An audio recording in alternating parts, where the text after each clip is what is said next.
circuit event. We are ready to go with Tristan and Eli C. Except we don't have Eli C. Eli C is one of our younger competitors, but I'm on the microphone, so producer Arthur is going to announce it over the big speaker, or somebody is. Huh, that is interesting. Let me get the speaker, see what I can do. Excuse me. So, Dak Prescott. We got some, there we go. Ah, sweet. Eli just shows up. All right. Well done on Eli. So, you're here for the Jazzy circuit, October qualifier. I think we have 18 players signed up. This is Chris Delp. I work for Free Play. I do some of the events. Is it too late to get in? I think it is. I think we're starting. I mean, it started at 5:30. That's Anubis Machete, aka Ray Upshaw. Yeah, that's Ray chiming in saying, "Is it too late to get in?" I believe it is. I can add him into the brackets real quick, and he will probably go straight to losers. Okay. And well, if you can make it in time, that's great. All right, add him in because he lives next door. Yeah, like literally. That's what I've been told. He could literally walk here. So Ray, we'll add you in, but you best walk in a brisk pace. Sorry, we have live action here. Yeah. Going best 2 out of 3. It's 2 out of 3, 2 out of 3. Yeah, until the top 4, I believe. Which point is 3 out of 5. Finals, so not semifinals. Losers semifinals is still 2 out of 3. Right. So winners final, losers final, and grand final 3 out of 5. Yes. Judgments count. Ray's on his way. Round 1, not surprisingly, going to Tristan. Eli's giving it a whirl. We made an announcement in the venue, and Eli and his, I assume, brother Isaiah signed up. Oh, nice parry there. Don't parry. If you didn't join us while we were not online, we were seeing Eli warm up, and he has quite the random parry / EX machine gun kicks game. Oh! All right, Tristan takes the first game. Make it 1-0. There's still at least one more because it's 2 out of 3. Well done, Tristan. As part of my third strike commentary, I'm not the most knowledgeable. By the way, I didn't get to introduce my partners. Producer Arthur Williams. Hello. And I have Travis Rose joining us as I bribed him to get here with a beer. How's everyone going? All right. Let's actually have more Travis. Travis, introduce yourself. Can you hear me? Yeah. Yeah. Hey, this is Travis. Yeah, there's more Travis. Okay, there we go. So one thing I want to kind of talk about real quick with Tristan. He's actually improved quite a bit. I know this isn't his main game, but he told me last time he came out here. What are we doing here? Looks like we have the wrong character pick. Oh, okay, gotcha. All right. Yeah, since this is being ran through Jazzy Circuit, we do need to be making sure. Yeah, that's right. Makoto was his Makoto was his player. He got the victory. He thus has to keep Makoto. Eli switched characters to Sean, which means Tristan may choose a different super, but he's locked to his character unless he loses. Yeah, and honestly, it's nice to see young blood playing this game. This game came out in 1999, so it's been around for quite a while. But Sean, bring that mic in close. Give me one of these. There we go. All right. Sean, can you hear me better? Yeah. So Sean. Yeah. So. If you're unfamiliar with Third Strike, Sean is the absolute worst character in the game. But he's got a basketball, yo. Yeah, so the basketball it can actually be set up for some really good frame traps. But other than that, it's absolutely worthless. You have to get a knockdown off a super before you can even set those up. So if you're picking Sean, you're either taunting your opponent, or you're just not familiar with the game and you think the character looks cool, which admittedly, he does look really cool. He does look cool. He has some really cool moves. All right, going back to Chun-Li. All right, this is officially match 2, Tristan up 1-0, looking to finish off his new opponent, Eli. Now. Captain America rooting him on in the background. That is the actual real Captain America. He's going by Isaiah in this tournament, though. There's that walking legs there. That's some high-quality mashing there. Yeah. The pandas are proud somewhere. So, it's not bad tactic, because the only thing that can beat out legs is fireball or super. Or jumping over it. Or jumping over it. But if you're going to try big damage. If you reach out your fingers, trying to poke them, you're going to eat that lightning legs. And it builds a ton of meter for Chun-Li. So it's really effective for poking, because on block, it'll build about a quarter of your meter. It sounds like Chun-Li is a really, really cheap character in this game. Just like in every other game. Pretty good. Like, you're hard-pressed to find a game where she's bad. Yeah. Street Fighter V. I mean, that's a bad game, so I'm not going to talk about that. Okay, she's not as bad as people complain about her. She still works, but 5's dumb. She was the best character in the game in Season 1. Yes, and when I first picked up the game, that's who I played. I loved her, and then they slowly just made her unfun. Eli has a life. She had life lead. the most fun combo in the game. They took it away, so I quit playing the game. Instant overhead stomp into light legs, land, crouch jab into neutral stand medium punch, cancel into medium fireball, then neutral stand light kick, cancel into light spin bird kick. It was the swollest thing ever, and it was fantastic, and I loved it, and they took it out, and I'm like, all right, I'm done with this game. We were actually down to... final round? Yeah, I'm impressed. Okay, Eli took a round off of Tristan there. So, one thing that I noticed that Eli is doing is jumping instant medium punch. That actually beats out just about every anti-air and air-to-air in the game. Jumping instant medium punch with Chun. With Chun. And grab out of it. No, I can't see it. But yes. Okay. It looks like her overhead, her universal overhead, but she's just doing it in the jump. I'm looking for it. I'm seeing that medium kick match quite a bit though. Yeah. Yeah. He likes the medium kick button. Hey, that's Chun 101 right there. All right. So Tristan moves on in the winner's bracket. We'll see more of Eli later. Coming up next, we have Enrique versus. Wait, is the game over? We have the Cowboys game on in the background. We had a couple of people who were paying a bunch of attention to it due to the last 30 seconds of the game, wherever the game is over. What's the final score? Okay, we'll find some other people to play. Yeah. Ducky what? Who's Ducky what? Do you know? Ducky what? Let me see my list over here. Oh, no. There's a list over there. All right, I have the list. We have Ducky what? AKA. Wait. David. You good? Okay. All right, making sure we can have like just anyone sitting down. Victor's one of our TOs here, so he's on top of things. But Victor with Hugo, Ducky what with Ken. This is heavily in Ken's favor. Is that correct? Yes, that's correct.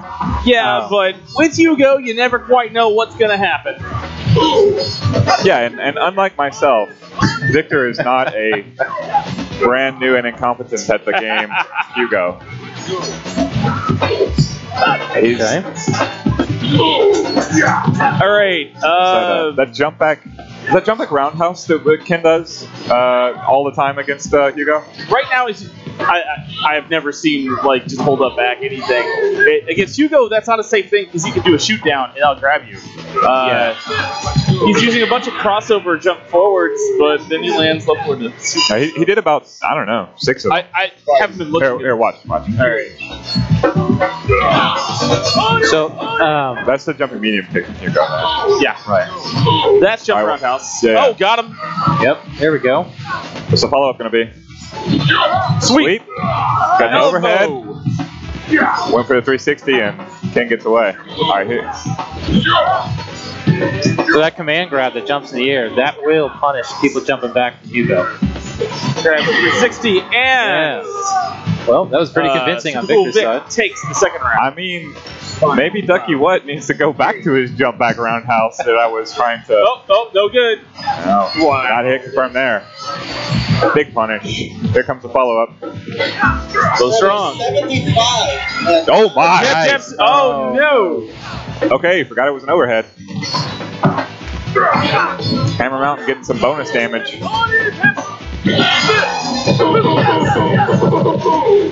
Alright, so.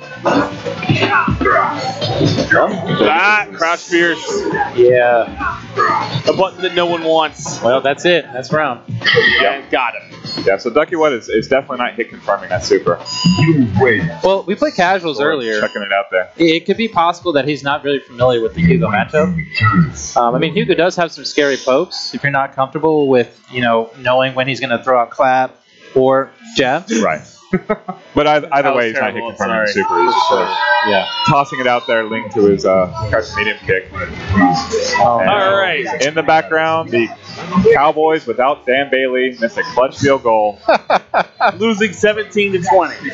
And we get our first loss as we are destined to miss the playoffs because we did not value literally the best kicker of all time. Now, it is 1-0. Super Cool Vic rocking that stately Hugo. Oh, got him. Victory 60.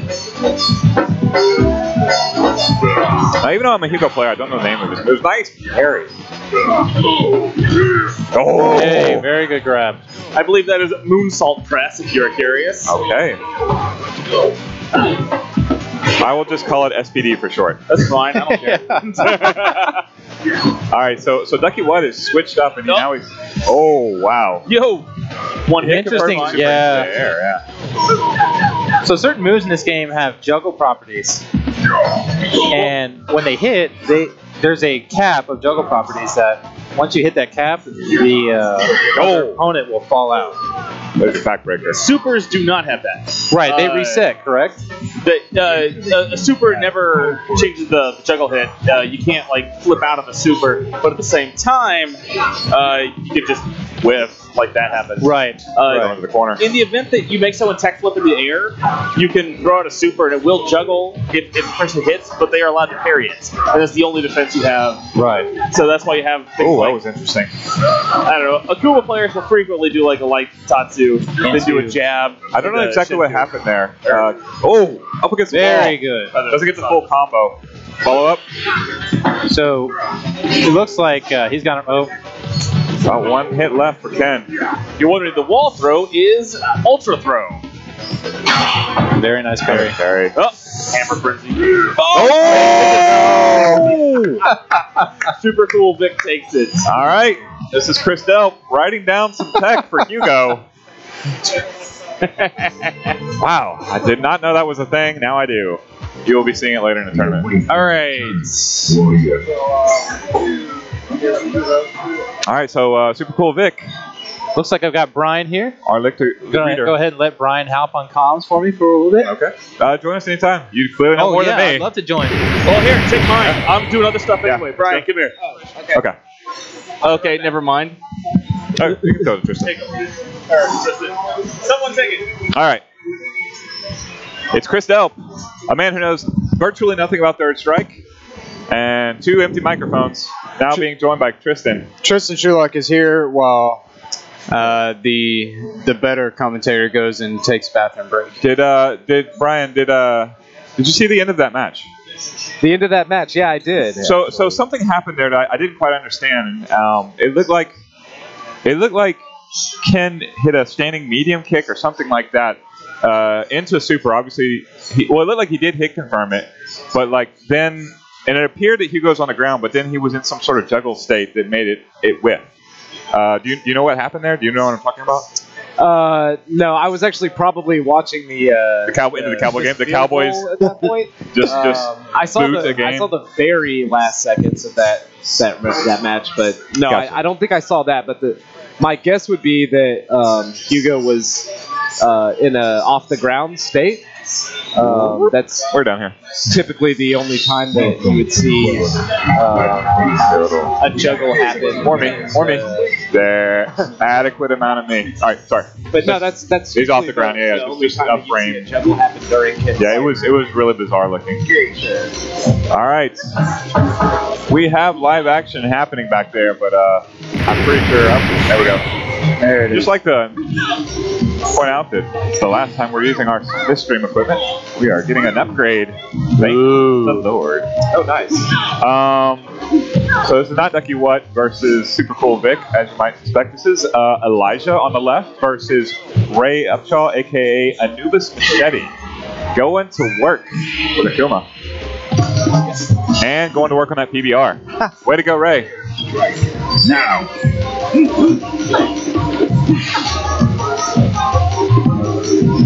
Hey, classic standoff. Yeah. classic turtling.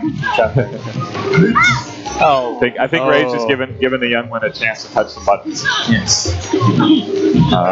Oh Gets no! interrupted. Guess that super doesn't have any vulnerability. The heavy crouching jab game from Isaiah. Obviously, we have some newer players here at Free Play Arcade. It's a free tournament. It's welcome for anybody to enter. Smash GG disagrees with anybody being welcome, but we, as a policy, like new players and new blood to our fighting game tournaments, including 20-year-old games. We want the little kids to play. You know, if they can't get past the first round, I hope they enjoyed themselves. Yeah. They're welcome to enjoy themselves. Very much so. And we're happy to have Isaiah here again, even though Smash GG is vehemently against letting Isaiah play. Well, I mean, it's double elimination. It is double elim, so he will get to play twice. Yeah, they have to get past the first round. Somehow. All right. Ray hits that PBR again. Let's see if it powers his Hadoukens this time. Ray, who you saw earlier in the chat, made his way up that quickly. That's how close he lives to the arcade. Playing a little ST Ryu there with the sweep into the short Tatsu. Gonna have him try out the whole Shotos in ST. A little bit of zoning from Kuma. You're good. Yeah, Ray just content to sit back and throw fireballs.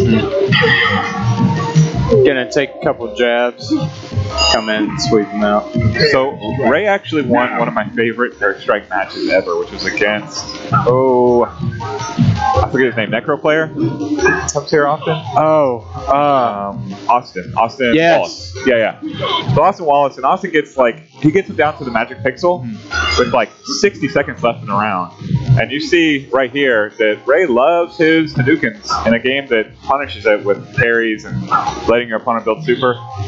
He just goes whole hog, throws like, I don't know, 100 Hadoukens at him. Oh, nice. And of course, like, Ray goes ahead and finishes it off. Isaiah loses 0-2. Hold on just a second. Sure.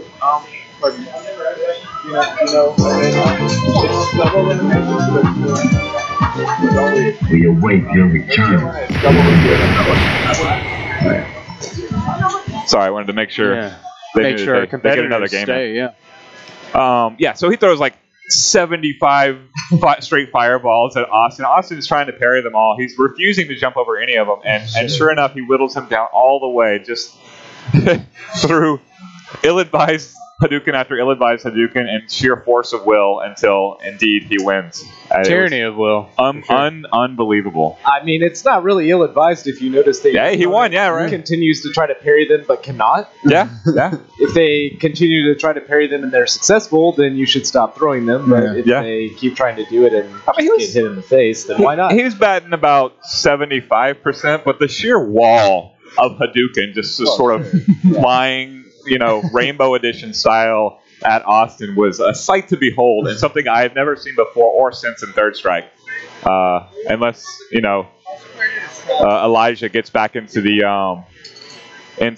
winner's bracket and faces off against Ray again. That would be beautiful. It really would. A magical run. Not sure who we have next. I think they're trying to get my co-commentator from before, Travis, aka Consecrated Number, behind that. So he went to the bathroom and was never seen from again. Oh no. Oh, he was here. He's actually right there. Yeah. Oh, it's actually Enrique versus Eliza, as the sad cowboy fan faction, including myself, is here to support the Third Strike scene. So we get to see some Panda quality mashing right now. Oh, yes. I want to very, very much thank Enrique and Elisa for joining in with us. Alright. Ooh, we got a Q. You don't need to adjust your screen. That is indeed cowboy blue lipstick on Elisa. Good job. Big fan. Alright. Q versus Elisa. Place your bets now. I'm going with Chun-Li. Yeah, I'd put it on Chun. Now. I mean, yeah, she's top tier. Alright. Clean sweep. You're telling me Q's not top tier? I mean, he can get some extra life if he can mash out some taunts. Yeah. Spinning bird kick. Yeah, the main problem in this match is that his buttons are just so terrible against Chun. Yeah. Not really enough tools to keep her out. Nice. He's got some potential corner pressure until she jumps over his head. Just survive. Overhead, I assume, Brian? Which group? Q's in the corner. He appear to be smashing the ground. No, it's not. But it is a really good meaty. I get really confused by the animations in this game, whether they are overheads or not. Yeah, that's a crouching fierce punch. It's just a low hit, but you'll see Q's do it a lot after they get a knockdown because it's a really good meaty attack. It stuffs a lot of reversal attempts. Just a lot of active frame, is that why? Yeah. Okay. Yeah, when you time it right as they're getting up, you know. Chun takes the first round. Both players sitting on full super bars. We will reveal to them after the match how to use them. Elisa calls that her EX machine gun legs bar. Nice. And Elisa waves them out. Gets round one. Thinks she's done. No. Oh, you're not done. But indeed, it is best 2 out of 3. 2 out of 3. Thank you, sir. May I have another? Elisa says yes. Yes, brother. I have more schoolyard ass whoopings for you.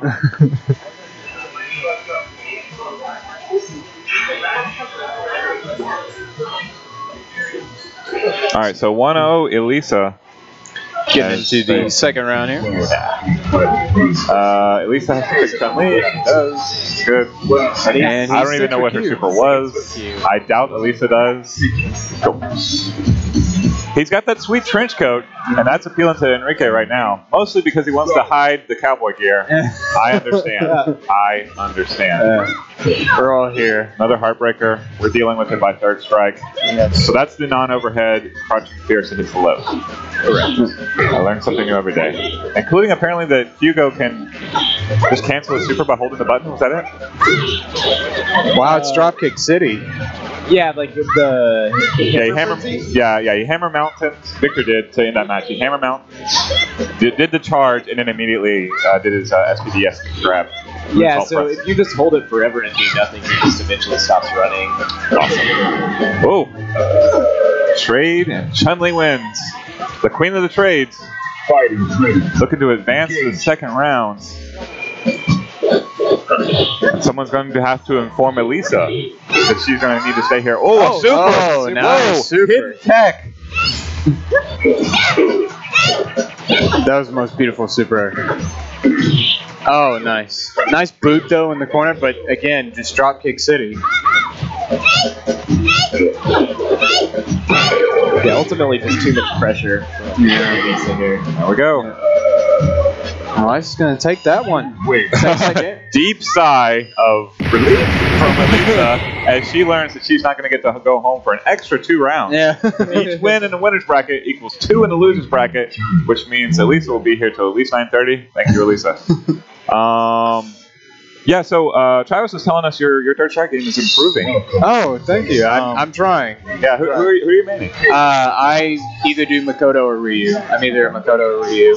I'm really trying to get some stuff down with Makoto, though, but Ryu's kind of like the guy I go to.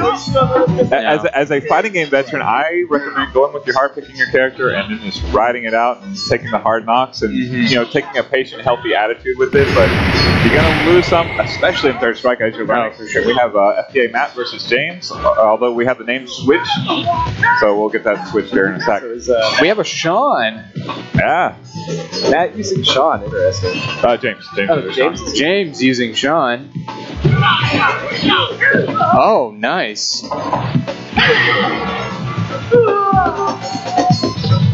Nice. Wow. So my third strike attitude of rough it out with Hugo all other characters be damned has not met the approval of my sensei Yuki Spencer. Oh wow, there's some really good stuff for Sean here. What do we have here? Like, so yeah, no, James knows what he's up to. Wait a minute. No, I'm sorry. You had it right all along. Matt's playing Sean. Okay, that's okay. Sorry about that. I was like, wow, James really picked it up. Okay. Yeah, I don't feel like Kid is a Matt character. No, not in this game at least. Nice parries. Oh, wasted throw. What makes a Matt character? Does he like the challenge? Hey, Katie Alpha. Yeah, I don't know. He just. Oh, wow. The invincible Sean. You win. Winning round 1. The student becomes the master. But based on the variety of characters I've seen him use, I just don't peg him for a generic Super Art 3 Ken player. Oh, okay. So you heard it first here. James Cisneros, Oompa Loompa, generic Ken player. Oh no. So James, if you tune in regularly to our broadcast, you've heard me talk about the Panda embarrassment before, or you've just heard Naomi or Toya on the mic. James right there, an actual member of the Panda embarrassment. They are not all women. Oh, about nice. 90-95% women. But James, you can see in his play, has the Panda attitude of, F it, I'm going to play.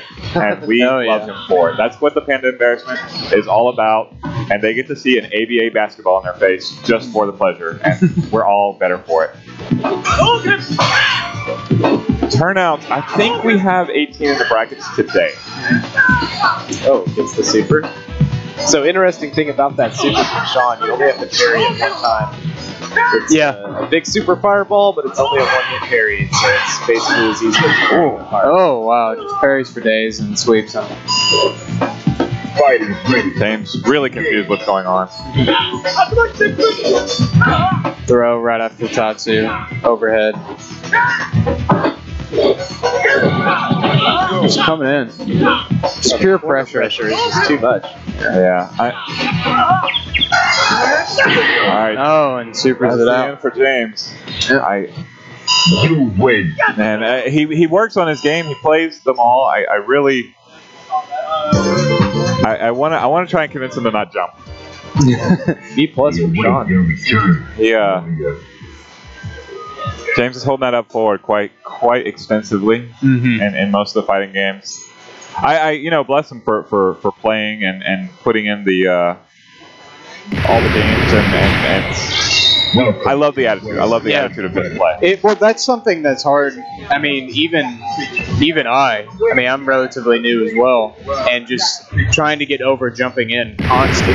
My recommendation: don't do it. Tell yourself, I'm going to go down in flames before I jump. Are you ready? Go. Hey, looks like I'm up next. So, All right. I will commentate this match because you need to hear my confused voice. We got Lysa versus We had a Fast Finesse. This must have been some sort of like buy situation to have this coming up now because at least it just played. I have not played yet.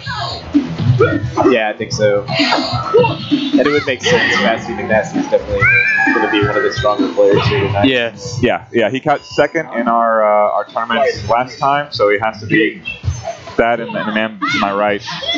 Brian X have to be considered the favorites today. Oh, Alex as well. Yeah, those would be the three favorites. Yeah, Alex is definitely in the building. So I would like to say that today I did beat Alex with a character he doesn't play. Yeah, he's playing China. Yeah. That's the biggest accomplishment of my life at this point. That is one that I have not achieved. The EX. EX. What is that Sonic called? Booms. Win. Is it Light of Virtue? So We await your return. now Fasty's having to deal with a new player here, but can you enlighten me, the absolute ignorant third strike player, on the strategy here with Guile light looking guy. With Remy. Yes, Remy. Yes. Because he's not Guile. Sure. I mean, he has some resemblance in his moves, but obviously it's a different game. So what's the game plan here? Yeah. So one of the things that can make a good Remy player very challenging to deal with is that if you charge buffer his Light of Virtues, the Sonic Booms, low and high, if you're properly doing like charge back and then hit forward and then back and then punch, start that extra split second of charge for the next one. Okay. So you can get multiple ones on screen at the time. Oh, okay. At the same time, so you can get a couple, 2 or 3 going, and it's quite difficult to deal with. And then on top of that, his cold blue kick, which is his special move with kick, where he sort of like comes towards you, not the flash kick, but the one that he started there. Yeah. Yeah, that'd be a good comparison for it, like the Sobot kick, right? That thing. Yeah. So That's what I think it looks like. yeah, the light kick version of that that he did right there, it's very low to the ground, and it's hard to parry on reaction and hard to deal with. So that's a good way for Remy to get in if he wants to. And so kind of the combination of... Congrats to Fast, you're moving on. Please continue. I'm going to pass this off. Sure. Okay. Good luck, Chris. There goes Chris. But sure, kind of the combination of zoning with Remy and then, pressuring it. Yes. Full blue kick from time to time can be really effective. Dealing with a good Remy is one of my least favorite things to do in this game. Sure, yeah. It's There's a couple of very, very strong Remy players in Japan.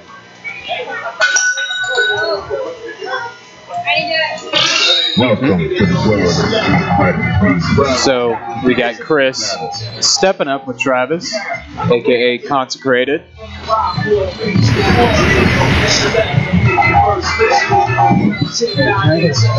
All right, so this should be Hugo Kuma. Ooh. He's going with the Hogan Hugo. Yeah, I don't usually see Chris pick that color. It's the and just taunts. There we go. We got Poison still on screen. Ooh. Nice. Oh, wow. Beautiful grab. Oh, nice. Calls him out with the air grab. Reads him there. Misses the juggle. Throws it down. Oh! We're getting in there. Strong the fireball. Okay, nice anti-air standing round. Good parry. Oh, can't parry that one. Fireball. Nice.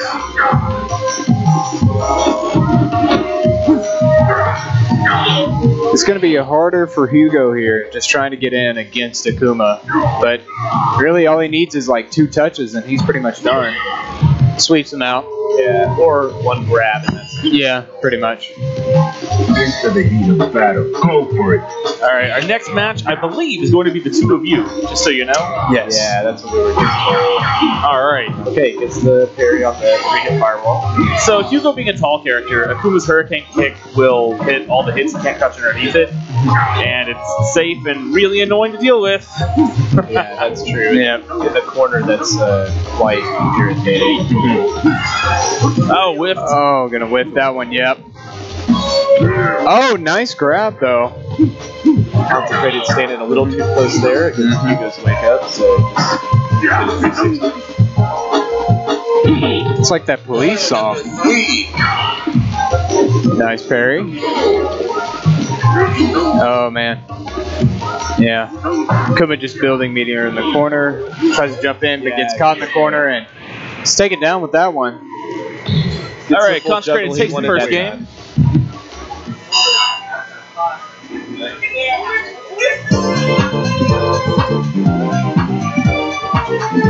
Going to be going into the second game of Chris Dope and Consecrated here. See if Chris, if his commentary is any indication, he's got to stick with Hugo. I'm waiting for this. Hi Jay, how's it going, man? How's it going, chat? Thanks for joining us. Okay, misses the parry that time. Misses the juggle again. Nice.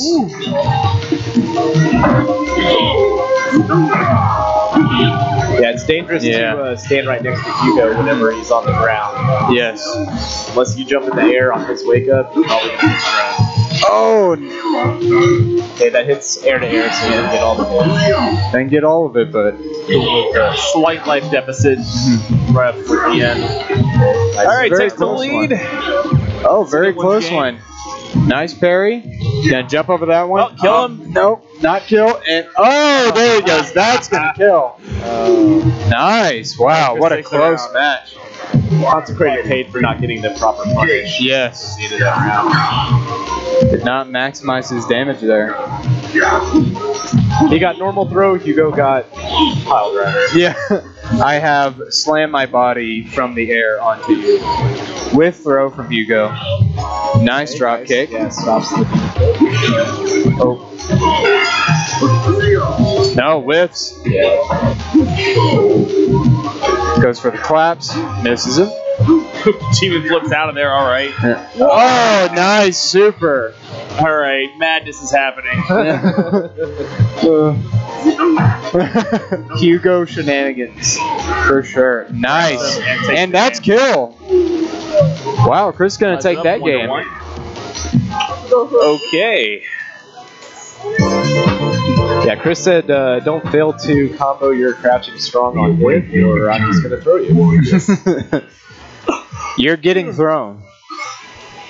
And sometimes there's nothing you can do. Yeah, I'm waiting. Well, I got the I always thought Hammer Frenzy was funny. He clearly is saying Hammer Mountain. And if you look at the original text, it's Hammer Mountain.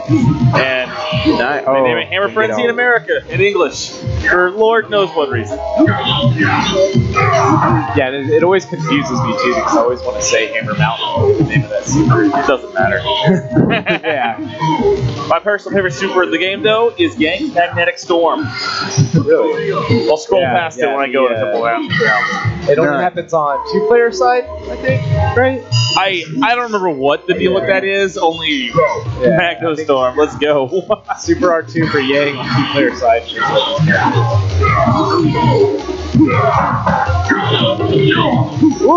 Nice. Down. He's going to parry all those, building that meter. Nice, another parry. Gets swept down, though. What I would like Chris to do. Oh, nice. Oh, misses the EX collapse. I'd like to see him do stand short and EX Lariat, but he doesn't seem to use that. Oh, and he's going to get the juggle. And Let's get you get the punish, and he'll do like crouch short, crouch strong. Oh, no. It feels like he's better off shooting the Lariat. Yeah, absolutely. Oh, Sizing each other up, and Chris gets thrown there. Oh, and that's going to nearly kill, and he's going to have to parry. Oh, man. all right. Consecrated takes it. Nice. Up next is you two gentlemen. Here we go. Gonna not even bother to switch from you guys. You await your return. Kristen versus Brian X. Rejoining me on the microphone will be Chris Delp.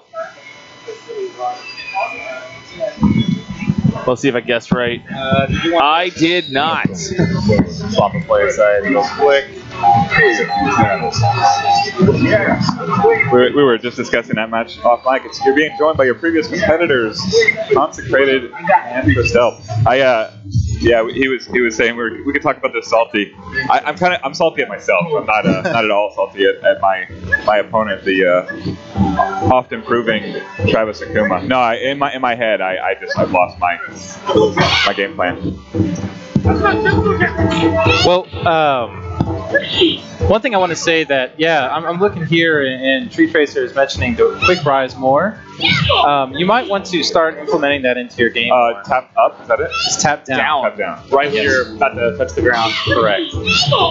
There's quite a few setups that you can avoid if you do quick rise. Brian X takes the quick round. Prepare to strike. One thing I do want to say is your Hugo is steadily improving, even though you don't get as much practice as you wish.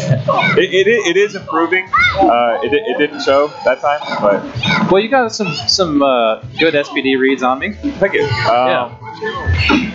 Yeah, no, just salty at myself for some.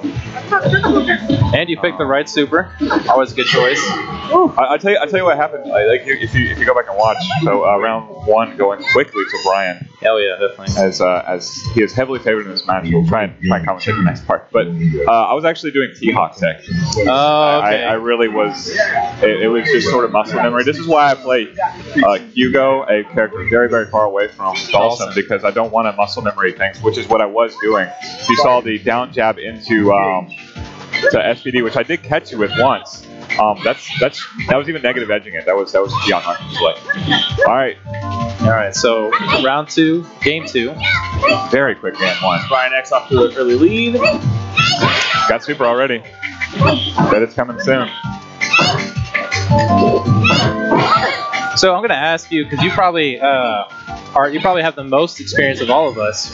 What would you say this matchup is between Makoto and Sean? Okay, so Chun-Li wins it overall. It's not that easy for Makoto to get in, but at the same time, Makoto can just kill Chun-Li at any moment. Not with Super Art 1. Number 2. Yeah. Right? Like 100% death, no problem. It's not the easiest combo to do. You have to Parafukiyage or whatever at the second one. Oh, wow. But the point is... look at this, and Brian almost with the perfect. Point is, Makoto could definitely get in and mix up anyone. And up next we have... yes. Brian. Chase has got a good point. He needs an explanation of negative edging. So negative edging moves can be done in Street Fighter games by either pressing down the button or letting go of the button. That is special moves only. So if you are in a situation where you want to do a special move, but you don't want to accidentally get a normal under any circumstances, you can do what's called negative edging, which means you hold down the button, you do the motion. So if you're doing playing a Shoto, or you do a quarter circle forward, you let go of the punch button, and then you're going to get either your Hadouken or you're going to get nothing at all. Right. It's really helpful in moves that end in back, like say, I don't know what they would be in Third Strike, but Fei Long, for example, has his backwards his kick, right? Chicken kick, yeah. Well, the flame kick, right? Right. So it's like backwards DP motion. Well, if you do that and you negative edge, you let go, you're either going to get your flame kick or you're not going to get anything at all, and you're blocking. All right, Edward Bowie and Elgars, Retro King and Elgars. When is SD Saturdays? Every Saturday at Free Play Richardson. Last night we had about 15 people playing, it looked like. Yeah, a low number. It was a good Saturday to come out. You would get some extra games. So I actually got to play with Elgars a little bit, and one thing I noticed that maybe probably shouldn't be doing so much with Hugo is taunting. Now he does get a health buff, but typically it's not worth the damage. Typically you can't actually get it to come out. You actually have to have poison show up, and you can interrupt that by hitting him. You can interrupt him by hitting it on reaction. And you choose. Okay, so he's doing the poison right there. Yeah. You control whether poison shows up or not. Yeah, you gotta do it with stick. I think I don't remember off the top of my head. Hugo player actually knows. Hold start, hit the taunt. Hold start, hit taunt. Okay. And poison comes out. Although, if I'm not mistaken, that actually makes the taunt lose its effect. Really? I believe so, and I don't care because that's why I'm playing Hugo anyway. So poison's coming out, I don't care. Yeah, it is kind of it's weird, interesting having. Someone look that up on the Shuriken Wiki and tell us in the chat. Last time I checked Shuriken Wiki, which was earlier this week, it was down. Okay. Oh yeah, I saw the error. Yeah. I hope it's back. We can always ask our good friend. Back soon. Yeah, not every region has Yuki. Yeah. And wow, pretty convincing. Line and Elgars. There are a lot of Hugo players here tonight. That's 3 or 4. Pro wrestling. An adequate amount of Hugo players, sir. All I'm saying is we have 18 people in this tournament, which is about the size of the total cast of this game, but like a third of us are playing Hugo. I'm just hearing that 14 players didn't get the memo. You'll notice Elgars is up 1-0 with his Hugo. I'm not arguing the results here. Quickly looking to go 2-0. And another interesting about Hugo's taunt is you can actually cancel that into SPD. Help me track the supers on these guys. We got Super Art 3 and 1. Right. So Ryu is going with Super Art 1, gives him 2 bars of EX meter, which means he can have about 5 overall EX attacks with 2 full meters.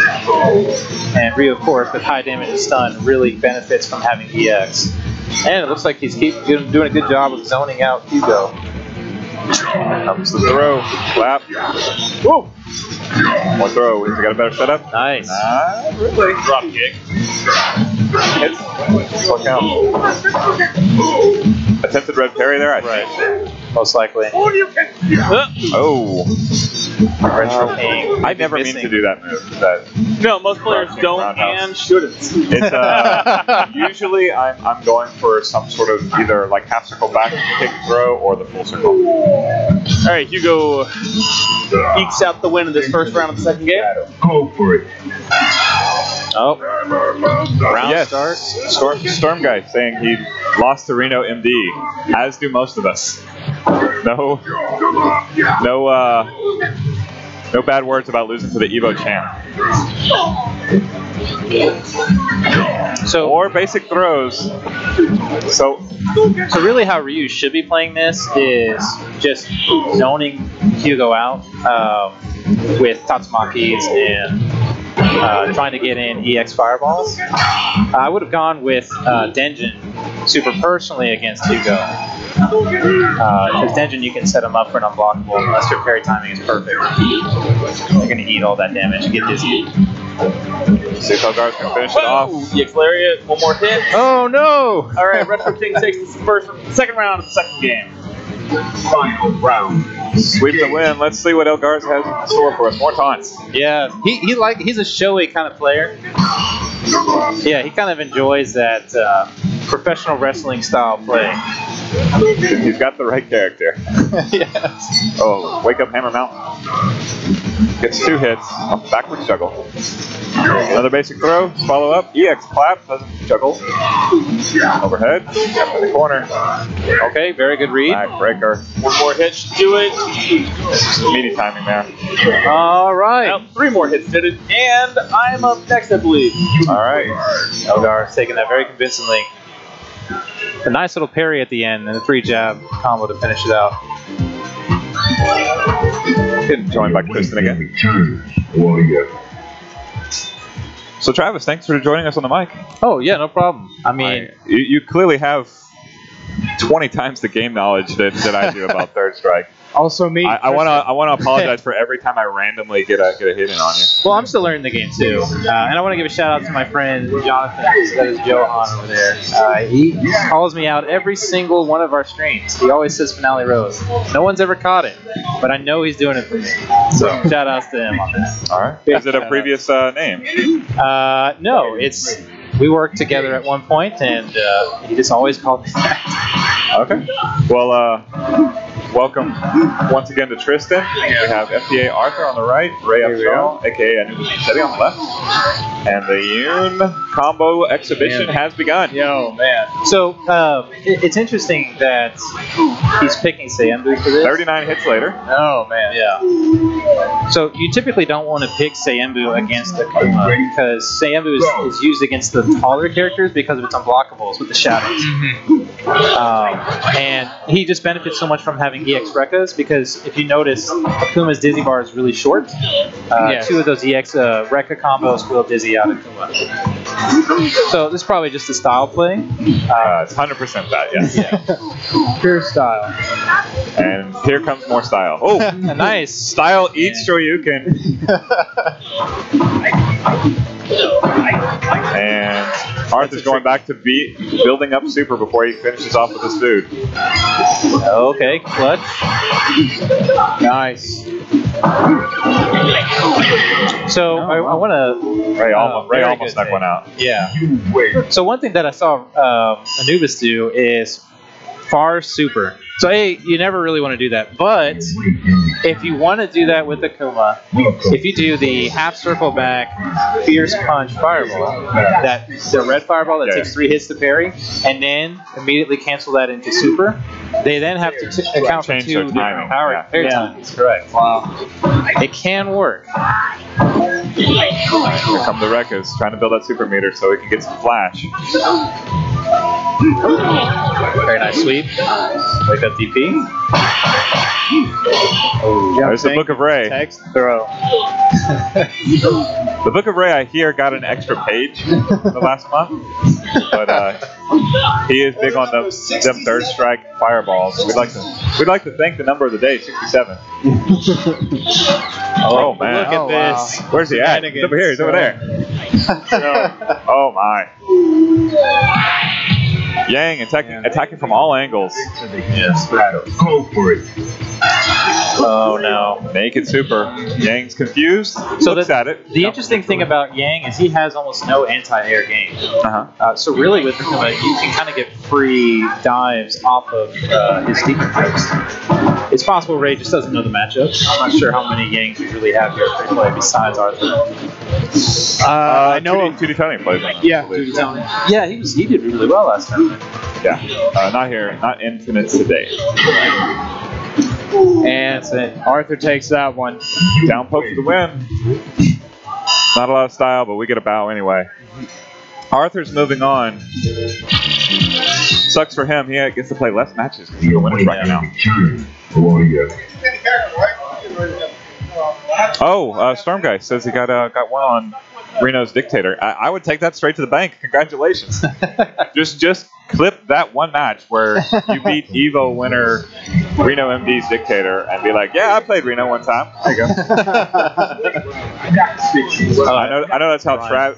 Oh, yeah. Let me sub out Tristan here for Brian Lacey. And here comes Brian. Alright, here's our favorite. Wearing the shades. Full reflection. He wants you to see that match times 3.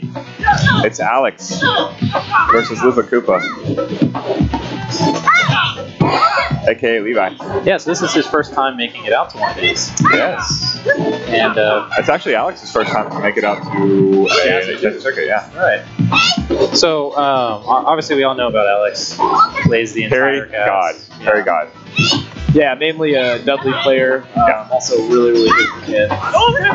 And Levi, our Chun player, mainly plays Street Fighter V.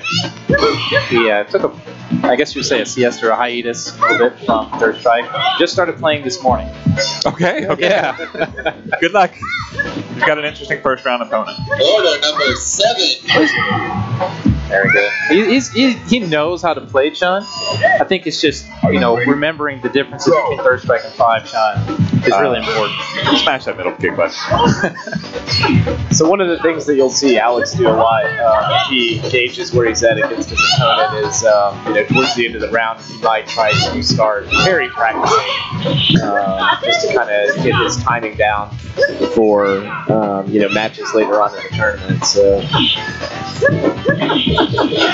Yeah, once he kind of sniffs out your play style, he immediately goes for a reactionary. We've said. Wake up, EX spinning bird kick? Nice. I guess that was the parry practice you were talking about. Yeah.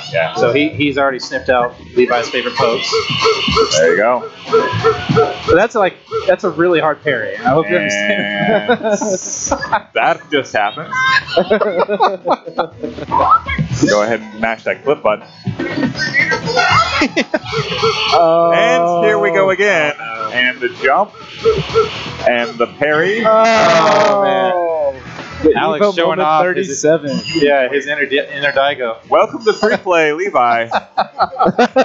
Glad you met Alex. Welcome. All right. Oh, hold on. We need to start over. Oh no, we switched characters. Are you ready? Go. So we had a little character issue here. It looks like Alex switched over to Dudley. Since he won the last round, he actually needs to stay as Ken. Okay. Well, no. We can just.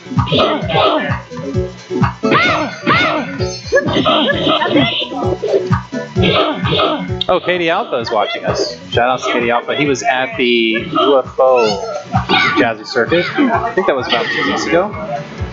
Strong game player. All right, that's cool. Into the heat of battle. Go for it.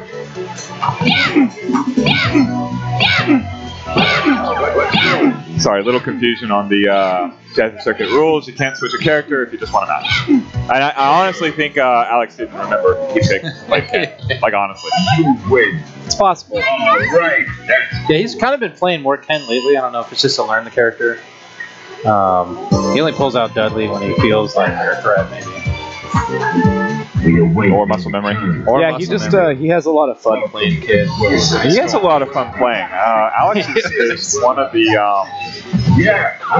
real godfathers of our free play scene, especially here in Arlington. So many Tuesday Night Fights championships and games he never even played. He's fun. He lets it all hang out there. It doesn't matter to him if he has no experience. He's so good with his fundamentals that it rarely matters. Right. Whereas Q was we saw a Q earlier in the tournament.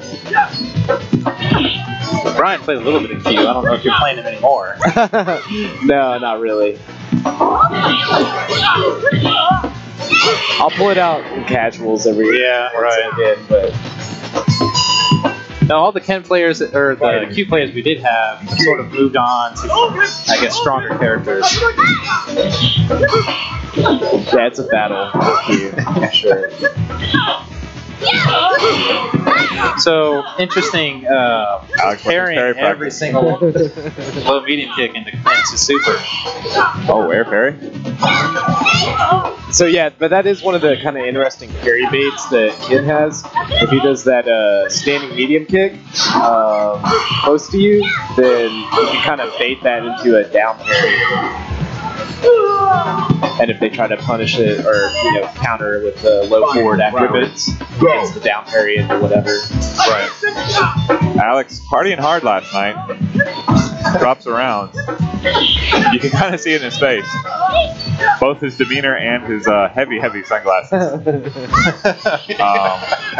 Trying to get back into fighting shape as the rounds go on. It's also tries the red parry there, I believe. And yep, there we go. Yeah, Alex is really, he's one of those guys that he'll play at your pace, which is nice when you're playing casuals with Alex. I'm telling you, he's one of my favorite first-strike players. Even though I've never beat him, and he just destroys me every time.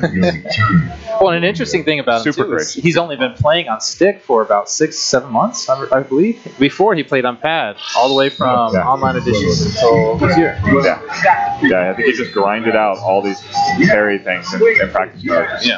Again and again and again and again. And works well for him. Yeah, his parry ability is out of control. Yeah, as we saw earlier in that soon-to-be classic clip. Well, at least he dropped the one against you in the finals of Tuesday Night Fights. That is true. All right, we see Michelle with Alina. So Michelle actually had the pleasure of being her partner in the last Tuesday Night Fights with Oliver's Capcom 2. Very fun player. Big Stone Cold Steve Austin fan. Oh, okay. Excellent choice. I'm just guessing by the shirt.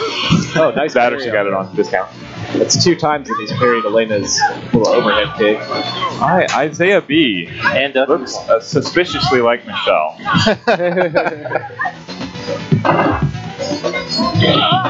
Ignore Moobot. That's not actually the bracket link. We are running on Chawan. No, not Chawan. We are running on Smash GG, which is why we were 30 minutes delayed. There's the all Shoryuken mix-up from Lucky What. Buries that Shoryuken with a Hadouken. Back to the Shoryukens. Michelle doesn't know what's coming next. Oh, it's 2 more Shoryukens. Oh, he stopped. There's the actual bracket link from the Free Play Arcade account. There's So- an actual Shoryuken for the win. So an interesting thing about Ken's Shoryuken is you can actually Kara that in the middle of the screen using, I believe it's Roundhouse. You can Roundhouse Kara the light DP to juggle a second time. It's very tight, but you can do it so you can get 2 light DP juggles in the middle of the, I'm sorry, the So stage. Yeah, so when you're doing the first Shoryuken DP, So you get 3 hits of it. Is that what you're saying? you get just 2. 2. Okay, so the first one, you hit Roundhouse, you car cancel into another DP, and you get a juggle. But we didn't see that there because it was in the corner. Is that what you're saying? In the corner, you can juggle medium DP and light DP and EX DP, but EX DP is a waste meter. It actually does less damage than light and medium, which is interesting. It does more stun, but Yeah, usually you'll just always see people do light Shoryu times 2. right. That's the easiest timing. I think the medium only works on some characters. So Isaiah once again. What is that? What's Chun-Li's Super Art 1 notation there? How does she do that? I think it's just double fireball with punch. Okay, because I've seen multiple players smash that out now, which is unusual. Whoa! Well, Hasty super there. Ducky was not hitting over no supers. Like, that was the round 1 as well. They're just medium punch, medium kick, connects, gets blocked, that super's coming out.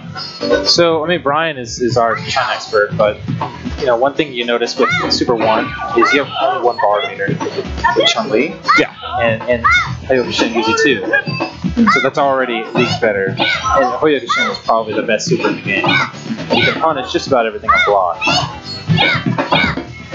Yeah, but then Alex dunks on you for picking it.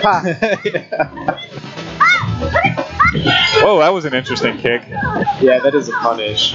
That's a free super in the face for it. But That's one of the reasons why that flip kick move is really bad with Chun-Li. Like anytime that I get it, it's input error. is that down forward roundhouse? It is. Yeah. Okay, yeah. So it's she has it in ST, but it looks considerably different and apparently considerably more useful. In ST. Yeah, much better in ST. It's super cheap in ST. In this game, even if it crosses up, it's so slow that it's very easy to parry on reaction. Right.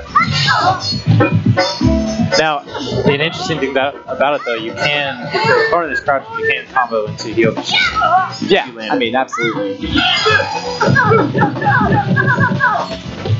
One more tick. There we go. It's with Alrighty. Congratulations to Ducky What. Moving on against the fake Isaiah.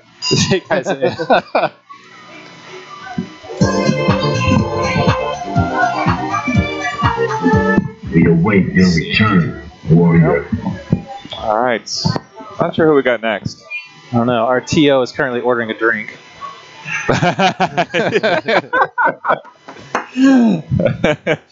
It's always great at free play. Man, I wish Ricky was watching this because I'd be dying to get that clip. Now I got to go search 3 hours into this broadcast just to clip that one moment. So, Mark. Looks like we got Alex again. No, I No, don't think that's that's Enrique. Alex. It's Enrique. We're sorry, I was looking down. Enrique in the losers bracket. Elisa in the winners bracket. With much. The good thing is, I think we're only like an hour into the broadcast so far. Yeah.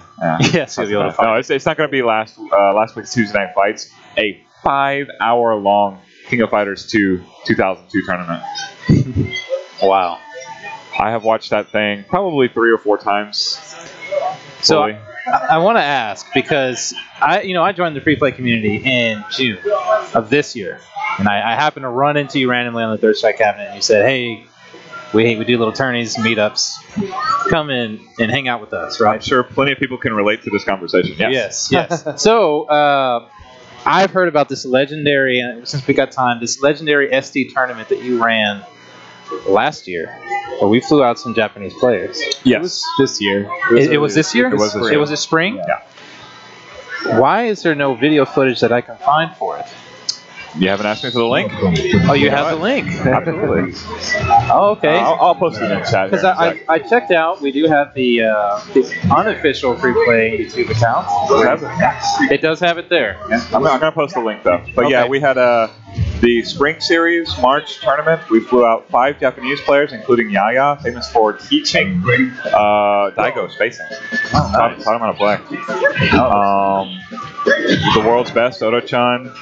Matsu, who's like the patron saint of all Japanese players traveling. Like he is so useful for all of us who are trying to get Japanese players to come over to the States and kick our ass. Excellent. Well, looking like we've started our game here with Enrique picking 12. What do you feel about this choice, Brian? I think it's interesting. I'm glad that we get to see 12 on the screen. Yeah. So I support it. So 12 does have some quirky moves that can be kind of hard to read if you're not used to seeing it. So he can get some damage off you, but honestly the damage isn't really enough, especially when you're competing with someone like Sean. He just has to do so much. The coolest thing about 12 is that he's the only character in the game that has a true air dash. Yes, and it's really cool looking too. Yeah, and it's one of his most useful tools, the few that he has. Yeah, because he can do those air to ground pokes. 75. Yeah. Levi taking it there. Spearmint. Spearmint Sean, I guess. Now. And then he has, a decent hit confirm with standing medium kick, so you can do close standing medium kick into super, or one of his EX special moves, the one where he whirls his hands around everywhere. Right. And he looks like he picked the X copy super. Is that correct? Yeah, it looks like he did. Yeah. So that's actually kind of useful because with X copy you get to use all the normals of the other character with more damage. You do, but it's very, very punishable whenever he comes out of it. And the other thing is that, if I remember correctly, I believe when he's coming out of it, he also takes some sort of increased damage counter during the animation when he's transferring back. Well, for I think the whole combo that they do, honestly. Oh, okay, gotcha. If they start it while that's happening, I believe there's a damage multiplier added, similar to if you were crouching and got hit by a combo. Yeah, so it's not one of those things you just want to throw out. Yeah, I'm not 100% sure if I remember that correctly, but I believe that's the case. XNDL, I'm not sure which. Is this the one where he runs them across the ground? No, this is the best super. Yeah, it's the one where he does the little projectile things through the ground all the way across. Maybe we'll see that. And of course, he gets 2 bars of EX. His EX ground attack is I can't remember the name of it, but it's really nice for throwing people off. Get the parry low. Sure, yeah, it's almost like Macaulay's ground pound in Street Fighter 5, for example, that type of thing. Levi's got really good spacing here. Great footsies using that fierce punch. So interestingly, the super with 12 we haven't talked about is one that you can only do in the air, I want to say. Yes. So the only way that you can combo into it is to super jump cancel into it. And that one does look cool. It does. Yeah, and it does do a ton of damage, but it's hard to confirm into, Into the heat of battle. Go for it. Levi taking that round. So that medium kick is actually a pretty good anti-air. With Chun? Yes. So it is if they have already committed to doing a move that it's going to beat, but it's really easy to parry. And it's only one hit, so I hardly ever use that with Chun because I'm afraid that they're going to parry. Right. And there's that. You win. And all right, I guess I'm up. I posted all 3 of those links. There Excellent. You go. Thank you very much, Chris. Shared it privately with you as well. Nice. But yeah, it's a good time. I had to play against the fake Isaiah, I believe. Oh, yes, no, yeah.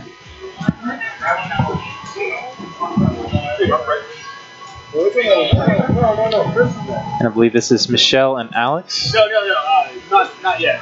Oh, Chris and Alex. But next up, eventually. Welcome to the world of All right, up now we have Eli C versus Chris Dell. Yeah, I'm waiting for it. So good luck to them both. Yep. Yes. Michelle going back with Elena, all right. So I'm assuming she's playing as both the brothers. It appears that way, lead. yes. And, it could be she wanted to enter, so this kind of works out. I mean, this might be like a Gotenks thing, and they just fuse together. Mighty Mask, if you will. Sure. That was the worst thing in that original show. Just throwing that out there. I'm younger than you, so I don't know what you're talking about. I'm Everything sorry. about Goten and Trunks was terrible. Oh, I thought you said Mighty. The what now? I thought you said Mighty Ducks. No, Mighty Mask. Okay, gotcha. All right, so The Mighty Ducks is Disney's second best hockey movie. yeah. And what's their first best? Miracle. Oh, okay. Yeah. About the Americans beating the Soviets and what was like the 82 Winter Olympics or whatever. Yeah. I don't know when it was. But good hockey movie. Yeah. Someone at Disney really likes hockey. That's all I can really say. So it looks like round one going to Chris. Looking for those. What is that move called? It's called the meat squasher. Yeah. So yeah, it's essentially a running paragraph. You kind of get a mix up of that other area. Number 21. So, with Michelle not being as experienced, I actually kind of like her picking Elena because her random button presses are kind of hard to read. Yeah, Elena's an odd character. Whoa! All right, Chris trying to In fact, the person that took the last Jazzy circuit, Face, used Elena. It was an amazing Elena. Absolutely. All right, Michelle taking the round. Final round. Hey! Bubblegum. Eli C on the board. Something balling. Kristen, once again, making a mess. All right, nice parry. Gets the clap. Gets the slap. Whoa! That was only one hit somehow. I have no idea how this thing hit with. Now, I believe you can actually combo heavy slap into medium slap. Is that correct? Yes. But it's just hard to land a clean heavy slap because it's so slow. I think they have to be crouching also, but I'm not sure. It works standing. It does? Alright. Okay, well, I could only do it when they were crouching. How about that? I'm actually really impressed with her footsies. Oh! Knows the button. Stand Roundhouse is an excellent button, and Chris takes the gap. Someone teach her how to do a super. So yeah, that crouching medium kick with Hugo, his sweep is pretty amazing. Has very high priority. Yeah, very long range. Probably the longest range of about any one of his normal moves that's useful anyways. I guess technically Ford and Fierce Punch has more range, but that's Good luck. yeah, seldom used instead of unless it's like a punish situation. I actually don't even know what the range on the crouch roundhouse is. I know that it's always, that goes a long way. It's still terrible. So, his like butt splash? Yeah. Move? Yeah, I hate that. Michelle going with Chun. Another strong. Yeah, so that jumping medium punch I was telling Chris earlier, it stuffs a lot of moves actually, which is kind of nice. 3 piece. You got the clap. Yeah. Oh wow, very good confront. Looking good. Yeah, you got that to combo. Off the stud. So I want to ask you about that real quick. Chun's jumping medium punch. It seems to stuff just about any DP that you try to do or jump in the air as well. As an air-to-air. If you do a real DP like you would in Street Fighter 2, it's not going to stuff that. So which one are you talking about? Neutral jump medium punch or Forward like jump jumping medium towards punch. them? Yeah. Because it's two different. The forward jump medium punch looks kind of like the universal overhead. Yeah. It seems to stuff a lot of air-to-airs. Like if you jump in the air. I'm trying to think. Yeah, I mean, I guess, priority-wise, if you hit it fast enough, it comes out really quick. Yeah, it is easy parry bait. But, wow. Very good air-to-air play here. Looks like Michelle could take this. There she goes. With the target combo. Final round. She had that target. She's had that target combo on just about every one of her iterations, right? Which target combo? The back Fierce in the air. I know she had it in it's forward. not even back. It's just Fierce twice. Oh, Fierce. Sometimes it's Fierce towards Fierce. I don't think she had. I know she had it in I'm forward. trying to remember if she had it in 5 or not. I don't think so. Didn't. Okay. She doesn't have it in 2. And Chris is putting the pressure on here. Whoa! Back in the corner. Got him. And there goes with the kiss at the kill frame. All right, Chris takes it, moves on. Timing Up from Chris next, there. we Excellent have- timing on the poison. Yeah. We await your return, warrior. I believe Ducky What You did well. You did well. I think Elena is your character. This is Elisa. I'm gonna pass this back to Chris. Yeah, it's a good look. She's the buttons she's pressing, all the right buttons. Good job. I think we played together for the Marvel tournament. Yeah. Welcome. Michelle stole Poison's pink hair.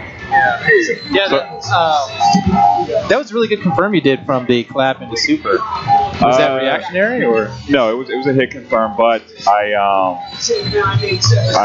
was trying to practice doing the heavy clap and the light clap.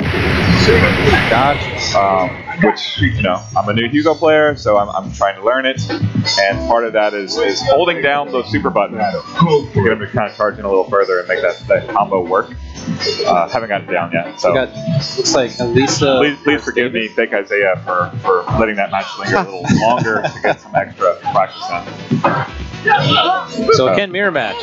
Yes. A fun game to watch. Yeah, heavy favorite, Elisa. Showing what that blue lipstick can do. Hey, so it's just a brawl fest in round 1. Yeah.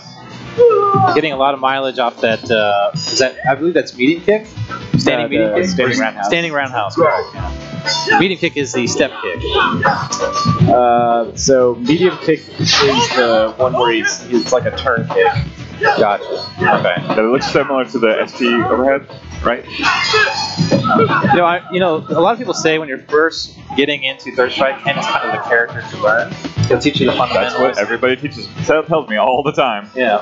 Well, I actually kind of skipped him because everybody plays Ken, and I didn't want to play the character that everybody plays. So of course I went with the Kuma. Same. Because almost nobody plays the Kuma because his health bar is just too low.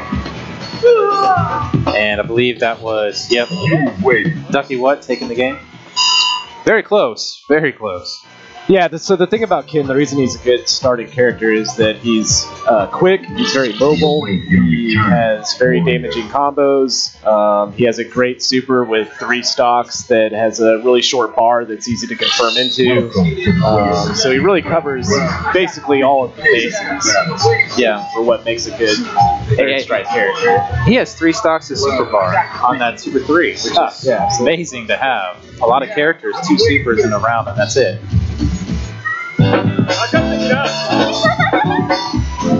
Ron, you might want to move your mouthpiece a little bit closer there. Ken, I'm trying to. He keeps wandering away. Ken giving Alina the thumbs down pre-match. Yeah, very disrespectful. Just laughing it off. Alina's got no time for it. So, interestingly, in the manga, Elena went to school with Karin and Sakura. Yet her stage is in like a savannah in Kenya. So it's very interesting how they got there. I've never really figured that out. I don't know if that's just a manga thing. It's a small Street Fighter world, apparently. Yeah. It's just a walk away from Kenya to Well, Kyoto. as you know from the Street Fighter 2 map scene, it's only a quick 2-second flight away. Yeah, true. There's that car DP I was telling you about. Oh yeah, yeah. I don't think he had to car that. Yeah, because she's so long. Oh, she was in the air. No, it was air to air. Air to air, right. It would be only from ground that you would need to do the car, correct? Yeah. I'll tell you what, practicing his parries. In that situation, I'm not even 100% sure it works on Elena because she's also quickly. And at least taking the round while Ducky was practicing his parries. Go. So she picked healing, which is, in my opinion, that's my favorite of Elena's supers. Because you can kind of set people down and then run away and do the super. And you can usually recover fast enough to where you won't take much damage. Well, yeah, I mean, I was going to say that's really situational depending on the matchup and if your opponent has meter. Because, if Elena knocks Chun down and then gets away from her and does healing, then she can just super. And I would say Ken too. Ken also has a really fast starting super. Well, or just ways to get across the screen really quickly. I'm up next, boys. Okay, Chris, who are you playing? I don't know. It doesn't matter. But yeah, like you were saying, I do think that the healing is one of those things where you have to make sure that the character doesn't have super meter, the spacing is good, I am Christo. Look at me. I am Christo. Chris joining us, slightly shorter, more mustache. Yeah, I'm waiting for this. So Tristan, have you played yet? I played against Brian, and I played against the young kid. Okay, so you played twice. Yeah, I played twice so far. So I noticed that you've. Looks like the game has already started. But I've noticed that you've really picked up on your Makoto play. You've been practicing a little bit. When I can, I don't have a lot of time to practice just with work and every other tournament too. But Work is when such I a bad can, excuse. We all work. I know. But you work like 50 plus. It's hard to balance sleep and everything. But I try. I try at home. Well, looks like Chris is taking the game pretty convincingly the first round. Yeah, gets the nice 360 there. James Cisneros, I think he's a Super Turbo player. Is that correct, James? Yeah, that's probably what he's best there for, I guess you'd say. He joined us in Tuesday Night Fights back in July. Back then he was playing, I think, Ryu. He switched over to Karen. Yeah, good air grab from Chris there.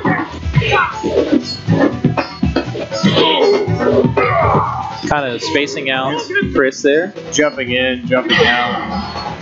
Okay. Second round of James. Air to air. And Chris doing the death animation. Wow, very interesting. Very good anti-air. That's one of those moves you don't see a lot. Yeah, that move's trash. That's the one thing that it's good for. Yeah.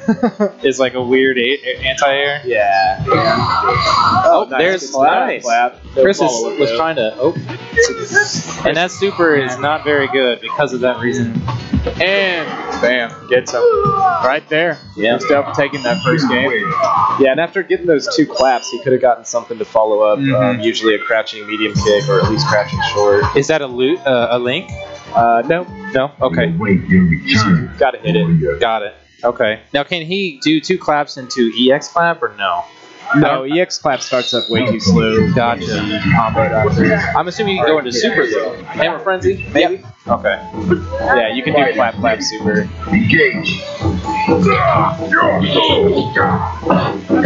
They think you'd be too drunk. Yes, a lot of us are very disappointed in the Cowboys' performance, as always. It's the air grab. Oh, nice. Regular throw. Missing the timing on the meaty clap just a little bit. I believe that. Looks like Chris is trying to practice that. But he's eating a lot of damage. Yeah, taking some damage. Misses timing on that again. Hits another normal throw. Gonna try it again. Misses. Does he hit parry? EX fireball. Nice parry though.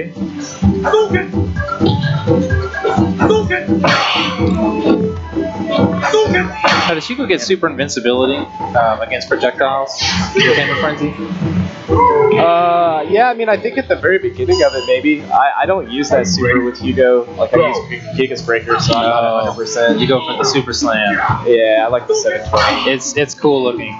Am I the only person who uses Megaton? Yeah, Megaton. probably. Oh, this is Megaton Press, I believe. No, that's this is Super Hammer. R2. That's the Oh, yeah, the second one. Air grabs. It's the air grab. This is Hammer Frenzy. Hammer Frenzy / Hammer Mount. Megaton is my favorite. I mean, it's All fun. of Hugo It's not Super very are good. fun. It's so fun.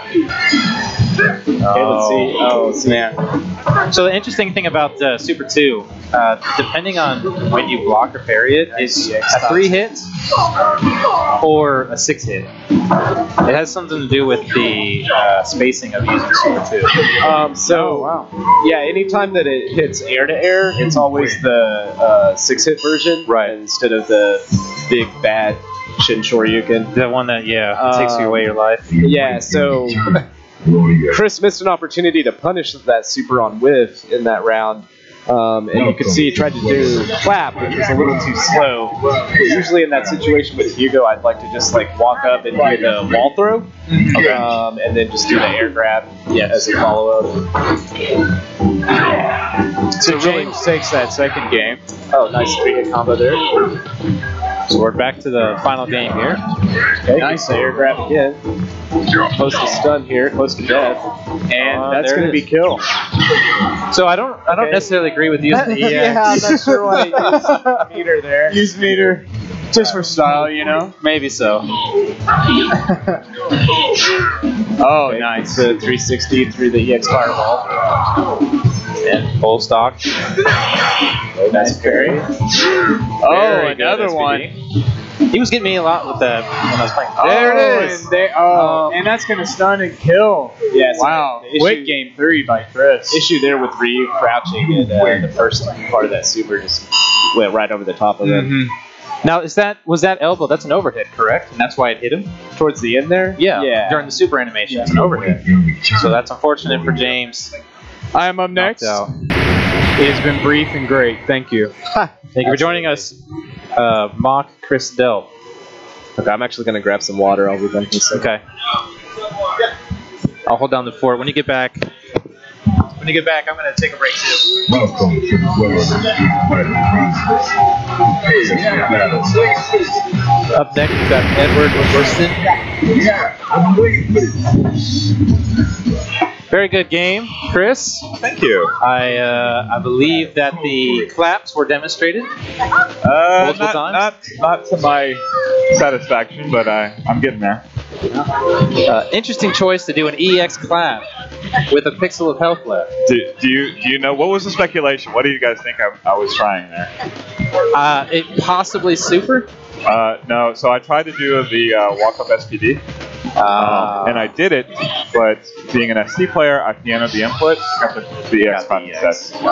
I'm still unclear on how this thing's going. All right, Tristan and Retro King. Yes, Tristan taking the first game, or first round. Kodo. So Retro King, I believe his name is Edward. Yes. Yes. He was actually practicing earlier on his Switch. He brought a Switch out with his 485 pad, and was practicing his Spooky. I'm not sure what character he mainly plays. I've seen him play just about everybody in the cast. I think he just plays for fun. Yes. Yeah, he comes out to virtually every Tuesday night fights. He always practices on his Switch. He's somewhat notorious for doing so. And yeah. He has every Switch game in existence. Wow. Including 700 copies of Teen Titans Go. It looks like he might take this second round here. I hope so. Both. Yeah, so Tristan, the defending Tuesday Night Fights champion. Retro King, a former Tuesday Night Fights champion. Not Third Strike. What game was that? Ooh. One of That's a good those question. rando SNK games. It was. It was a Neo Geo game. Wasn't Drunken Master. No, you know what? It was Last Blade 2. That was recent. Yes. Okay. So both of the, I know one thing I noticed here, Edward is not using EX or any of the super bar. I don't know what he's going for there. I mean, he's trying a move over and over again. Let's be honest, we're all new players, or many of us are new players here. That includes myself, Tristan, and certainly Retro King. I do believe Retro King's Ibuki is trying a specific move, but I don't know enough about Ibuki to know what move he's trying. Is it like an aerial move? Well, so she has air kunai. Uh-huh. That must be what it is. Yeah, quarter circle forward. The super he picked is also the multiple kunais in the air.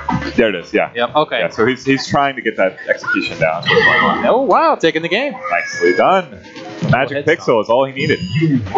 And Ibuki famous for having, I believe, 6 or 7 win poses. Really? Yes. For some reason, they really like their Ibuki there at Capcom. They await your return. Well, you know, one of them, that one right there, was reminiscent of the Athena win pose, where the opening pose, where shoot, she's a pop idol. Right, so that's the idol pose where all the Japanese schoolgirls come around. Yeah, interestingly, Ibuki is a Japanese schoolgirl by day, a shinobi by night. So what you're telling me is she is a total Athena ripoff. Got it. Yes. Which character? Ibuki in the wind pose and lore variety. Yeah, she goes. Obviously plays quite a bit different. I believe she attended school with Karin and Sakura. Is that correct? No, it is not. Okay, so there we go. Street Fighter really bugs me. Ryu is 16 when Sakura is 15. All right, okay, no problem. Ryu is like 28 or something in this game. He's like upper 20s, right? Ibuki right now is a senior in high school. Wait a minute, but in the Street Fighter 4, Sakura and Ibuki are both in high school. Like, the important thing to note here is that Capcom does not actually care about the lore. Okay. Right. Bible thump. Yeah. Let them know how you feel. And first, I would like to let them know how I feel, but they're just terrible about it. Now, go overseas and put it in the suggestion box. No, it turns out that you can't actually make a story spanning decades when people don't actually care about that stuff, and it's too late now. But I care. Well, that's fine that you care. I would argue the only way the Street Fighter 4 makes any sense whatsoever is if you look at the original cast that was in 2. That was in Vanilla Street Fighter 4. Oh, okay. And not even the home version, but the original cast plus arcade. Gotcha. Sure, why not? Juri and Hakan and the new characters that were new. Forte, Sea Viper. Yeah, they were already in it. Just Juri and Hakan showed up in the second season. Correct. And if you focus on those 19, 20 characters and count Goken, then you can make a plot out of Street Fighter 4 that kind of makes sense. Good job, Tristan, getting the run back. Yeah, so while we were ranting about Capcom's timeline, looks like Tristan took the game. Yeah. But yeah, I do have to say, it's interesting watching the manga series and watching the games because they just don't line up. No, they don't. You can kind of make a story out of everything, but if all you focus on is what the game gives you, right, then there's like time vortexes that don't make sense. Street Fighter known for its vortexes, especially clearly. Air Tatsu, cross-up. Not in this game, but every other iteration of Ibuki is a vortex pretty amazing. character. Yeah. She's pretty good in this game too. With She's her all right. mix-ups. She's not great. I always thought that she had 3 bars for Super Art 3. Then she'd be a pretty good character. Yeah. But as it is, like she has some really fantastic EX moves that you can't really take much advantage of with one EX stock. But that Super is so good; it combos off of everything. It does like a grip, a stun, and it's fast. You can do all kinds of stuff with it. Yeah. Man. When I play Ibuki, I usually play Yamashigure Ibuki. And Matt, our resident Ibuki player, typically runs, I believe, Super 1. Yeah, he's been learning Ibuki for the last 3 months or so. Ryu main from way back, but trying to expand his horizons. Yeah. Ibuki's cool. Tristan's pulled this one all the way back on game point here with Makoto. The only use I could ever find for her stupid command jump, DP with punch or whatever, if you Yamashigure yourself into a corner and you do it to get out, then throw a dagger as soon as you cross over, then you have a really strong, solid mix-up afterwards. So I'm going to ask what everyone's asking. What is Yamashigure? Super Art 3? Oh, gotcha. Okay. I unfortunately, I still haven't memorized all the Kasumi Super Suzaku, I don't even know Yugo's moves. Yeah. He has SPD, lariats, air grab. yeah. The layman's man's moves. Congratulations to Tristan. Moving on. Coming up next, we have Lupa Koopa and Anubis Machete. Okay, Ray. Where is Ray at? Is he on the SD machine? I hear him behind. Oh, there he is. Yeah. There comes the beard. No cow costume today. Did you see that? Yes. Oh. Yes, I saw the update on our Facebook. Greatness. The greatness of the Blue Cow Ray. And of course, it's not a free play tournament without a beer too being involved in every match. As long as it's PBR, Ray is good to go, and he has it there. All right, I'm going to commentate over here while we wait for the transitions. I already slow clicked the laptop. button. No, we know. Slow laptop. So Akuma's got a considerable life lead here over. There we go. And so Ray plays Akuma very interestingly. He plays him like he would play Ryu, and then or Super Turbo version. Yes, he plays like an SD character. Lots of fireballs. Yeah, and he plays like SD Akuma, in fact. Yeah, he plays exactly like SD Akuma, which is okay. Only worse. But SD Akuma is broken entirely, so yes. That looked like it would have been cool had Chun-Li's fireball continued past her super. Yeah, the Levi, unfortunately, is still used to the Street Fighter V inputs, and Fierce does not go the full strength. So he throws it out a lot, but it's not effective. Ray can't quite finish that juggle. Yep. Ray with the wake up DP, always a interesting choice. Interesting though, Akuma's wake up hard DP is a true reversal. It is invincible. So it has invisibility frame? Yes. It's the only non-EX in the game. Really? Yes. But Akuma also doesn't have EX moves, so you got to give him something. Yes, right. Akuma has, let's be honest, he has everything but health. And unfortunately, EX moves. Yeah, and he has no EX moves, but he gets 3 supers. Right. Every game. Yes. And his secret supers are really good. You got to get 2 bars, which Anubis Machete here was sitting on top of. Ray throwing out the random Super 1. Yes, a consistent tactic of Ray. have projectiles we'll use. These are a big buck hunter world record holder, so. Oh wow. He likes shooting them bullets. Whether you have a gun or not, he will fire away. So, unfortunately, maybe Levi doesn't know the matchup here, but Lupa Koopa could be doing super punishes on just about every block normal that Akuma's throwing out right now. Akuma's very unsafe against Chun-Li. Especially with him spamming the sweep, block the sweep, throw out the super, and Lupa Koopa would win. Unfortunately, Ray was going for an aerial super there, correct? Maybe. No, he's got Super 2. Super 2 is the DP super. No, he had the Fireball super. He did full screen Fireball super earlier. Right. Oh, maybe I'm sorry. Right, but I'm saying he was going for it anyway. I was looking at Chun, yeah. Yeah, it's very possible he's trying to do the air. Masatsu Go Hado. Does every character have Raging Demon? Every version of Akuma. Does every version of Akuma in third second have Raging Demon? Yes, and the Ground Pound super. And KKZ, which is a very nice super to throw out when you haven't done it the whole turn. Nice. It's also cool because you get a free full reset if you land a light hurricane kick, stand jab into it, and because you can't parry the first hit. Right. Yes, you can reset off of a juggle with light I believe it's any confirmment to light Tatsu into jab. During the jab animation, you can smash down 3 times and then press 2 punches to get your KKZ, and it will air reset, hit them for 87%, I believe. It's a very high amount of damage. The first hit will 1-hit 12 when he's coming out of his transformation. Yeah, and also, interesting. I'm curious if it'll do that to Ibuki during dash. I've never tested, so at some point I might. Well, why not? There's this on Third Strike Junkies. Levi. Levi. Saves game point there. We should probably commentate the match. And there's full screen Raging Demon always hits. And Levi missing the super combo there. The only way you can combo into that is off of stand roundhouse cancel on the Raging Demon, because the Kuma's only back turn normal, and that's the only way you can combo the throw. Yes. During back turn. This was a Kuma knowledge, maybe.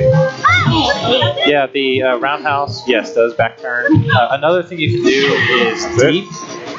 You can do deep. That's Numis Machete. Moving on. Oh, was that game? That's game. Yeah. 2. All right. Low. Back to winners brackets. You missed the celebratory hit of the PBR can to indicate Ray get round 1. We await your return. Back to winners. Yeah. So.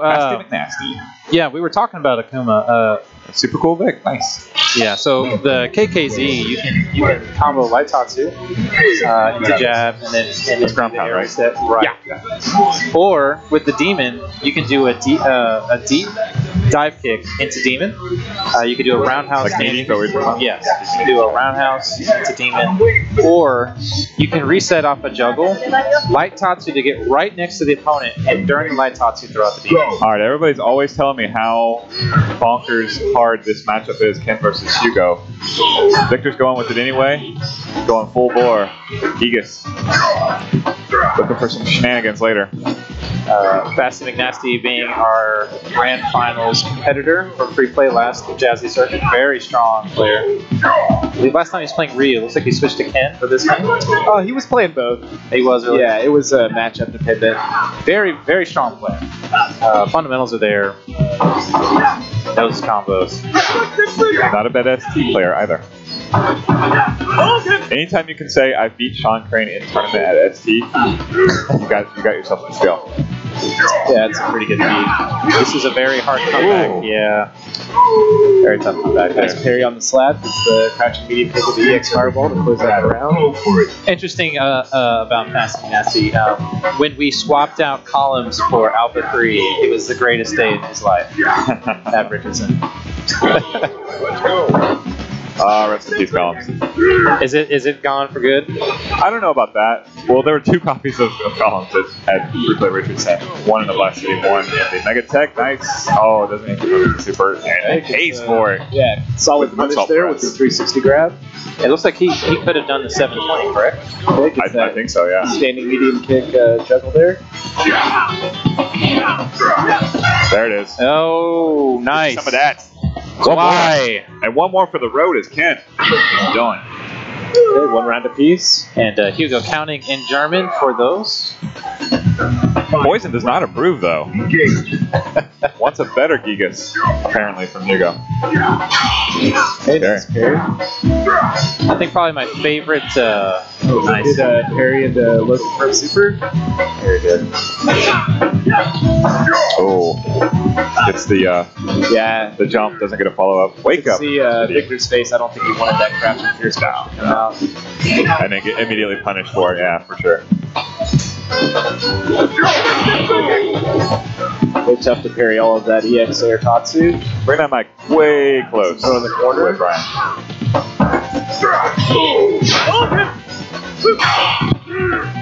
Nice. Parries the fireball point blank range. Here comes the moonsault press. And Victor very close to sneaking one in, but another input error butt slam. That gets the sweep to take game 1 there.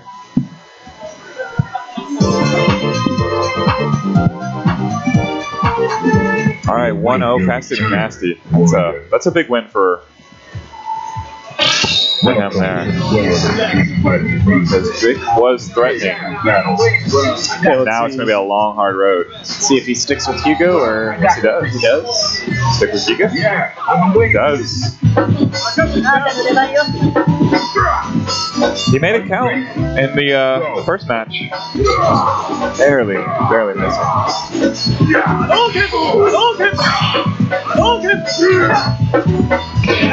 Okay, nice crouching strong there. Okay, good parry, throw. Nice empty jump into 360. There to air. Oh, this has been Victor's round so far. Yep. So follow up, sweep, one more hit. Too far for the overhead, yeah. Yep. Yeah, I can tell you from experience what that is you spam the down jab because you're thinking about what you want to follow up with. In your head, you think, I'm going overhead, and you throw the overhead anyway. You just push yourself out of range. Sure. Okay, nice crouching strong, catches the backdash.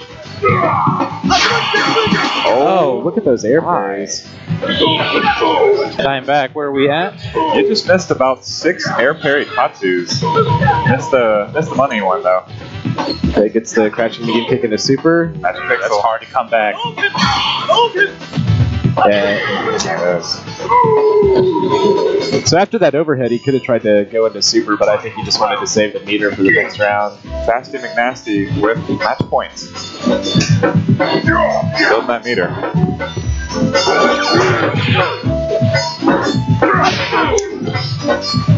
Just trade. So I don't really agree with putting yourself in the corner like that. It was a read. He's not anything other than that, I don't believe. A dangerous read, Good obviously. slap. Crouching strong.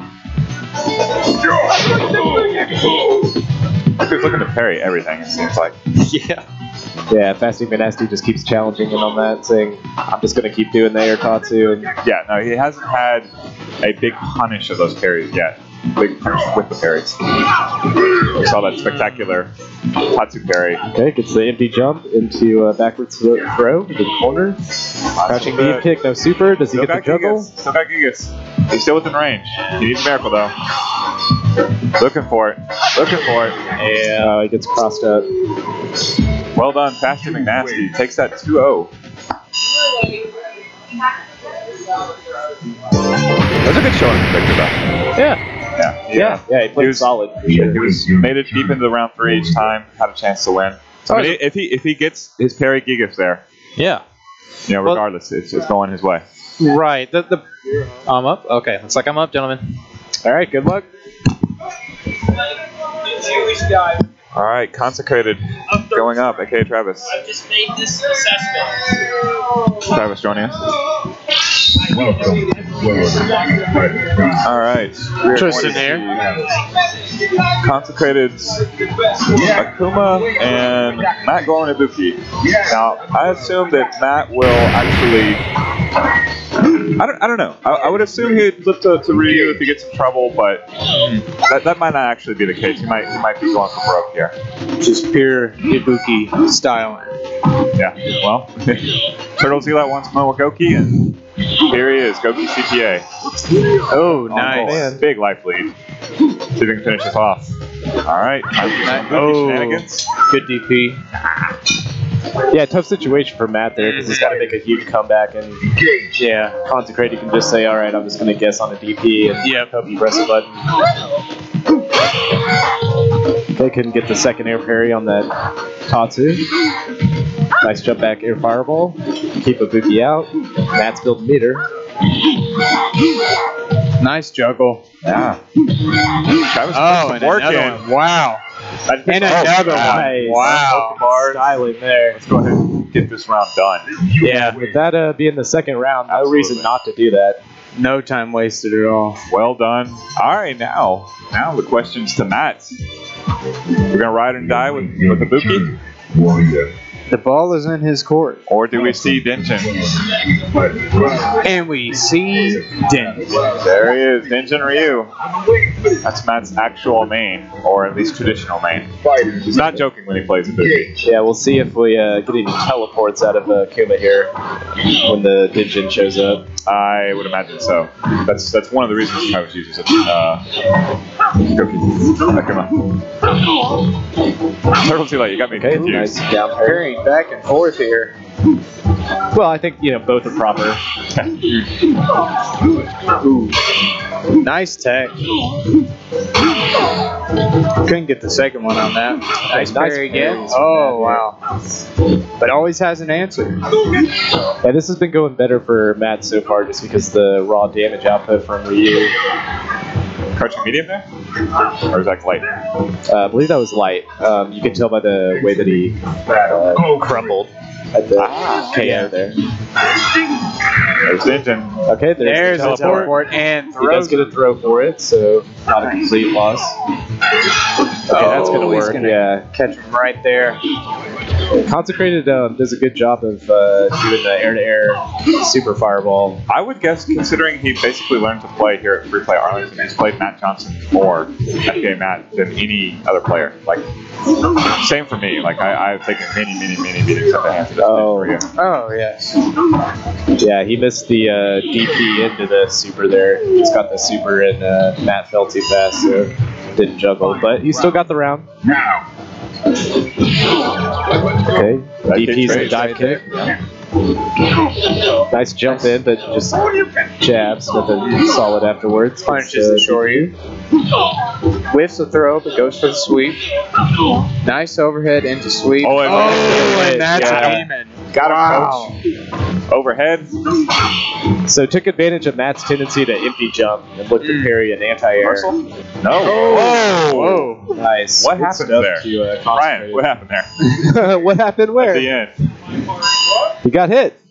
Well, I saw a whiffed some move into a whiffed throw, I guess, at point blank range, followed by this Was it like Akuma just wake up range? Just their tapping. yeah. It's very I weird. guess so. Okay, I guess I'm up actually. Oh, okay, my bad. We'll save the explanation for next time. There goes Brian. I'm working on it. You want to talk to this man? I'm very well aware of his abilities. You guys are scolding me very much. All right.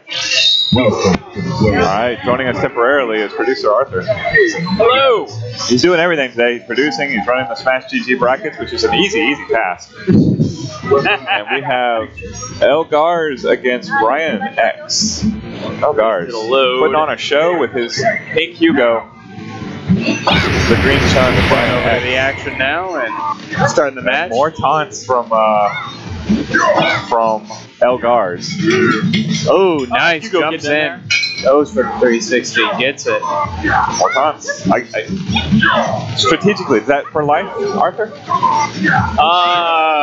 I think he's just taunting at this point. Okay. Just throwing it out there because. Well.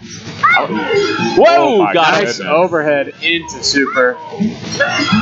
Oh, On super. Wow. All right, that's going to be practically the end of Chun. One more hit. I don't like that mix-up from Elgars. Do something that has the potential to kill it right there. All right, the Chun alarm's going off. Trying to build up enough super.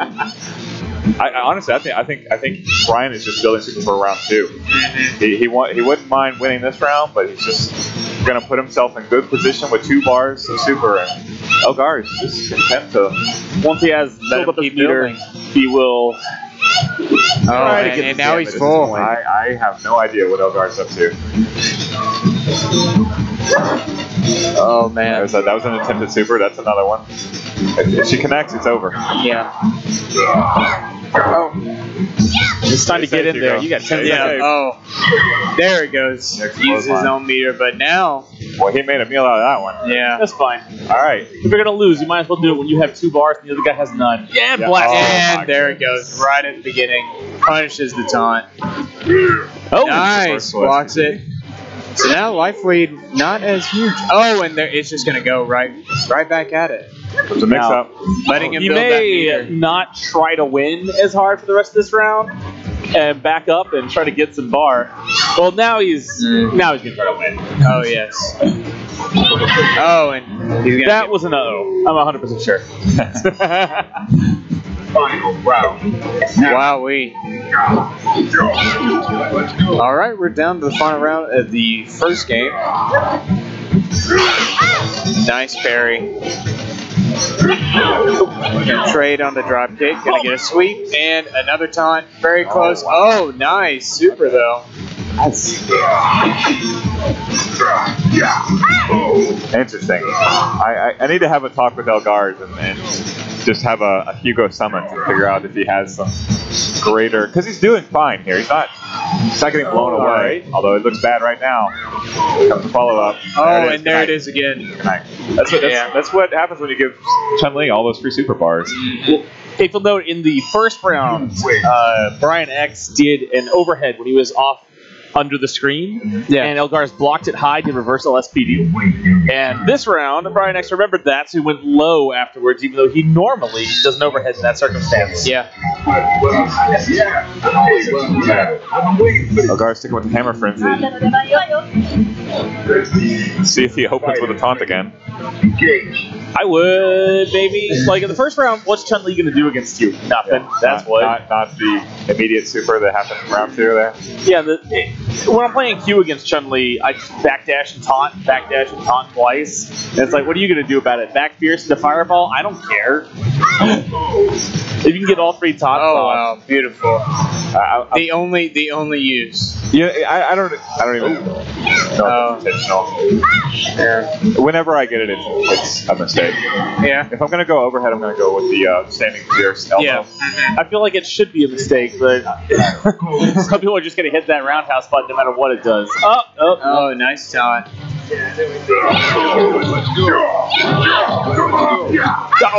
Oh, that's the third time that Elgar's is connected with that, so it's intentional. Yeah, So but he's using it just to irritate. It's working though, because he's hit 3 separate times. Sweep, taunt, immediate super. And catches him pressing a button. And that's nearly kill.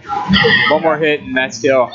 I mean, showy and unsafe or not, it's getting the job done. Even if it may ultimately lead to his demise. Oh, nice. Just no respect right there. Just jump in and do it. Oh, and that's... This is a repeat of the last match.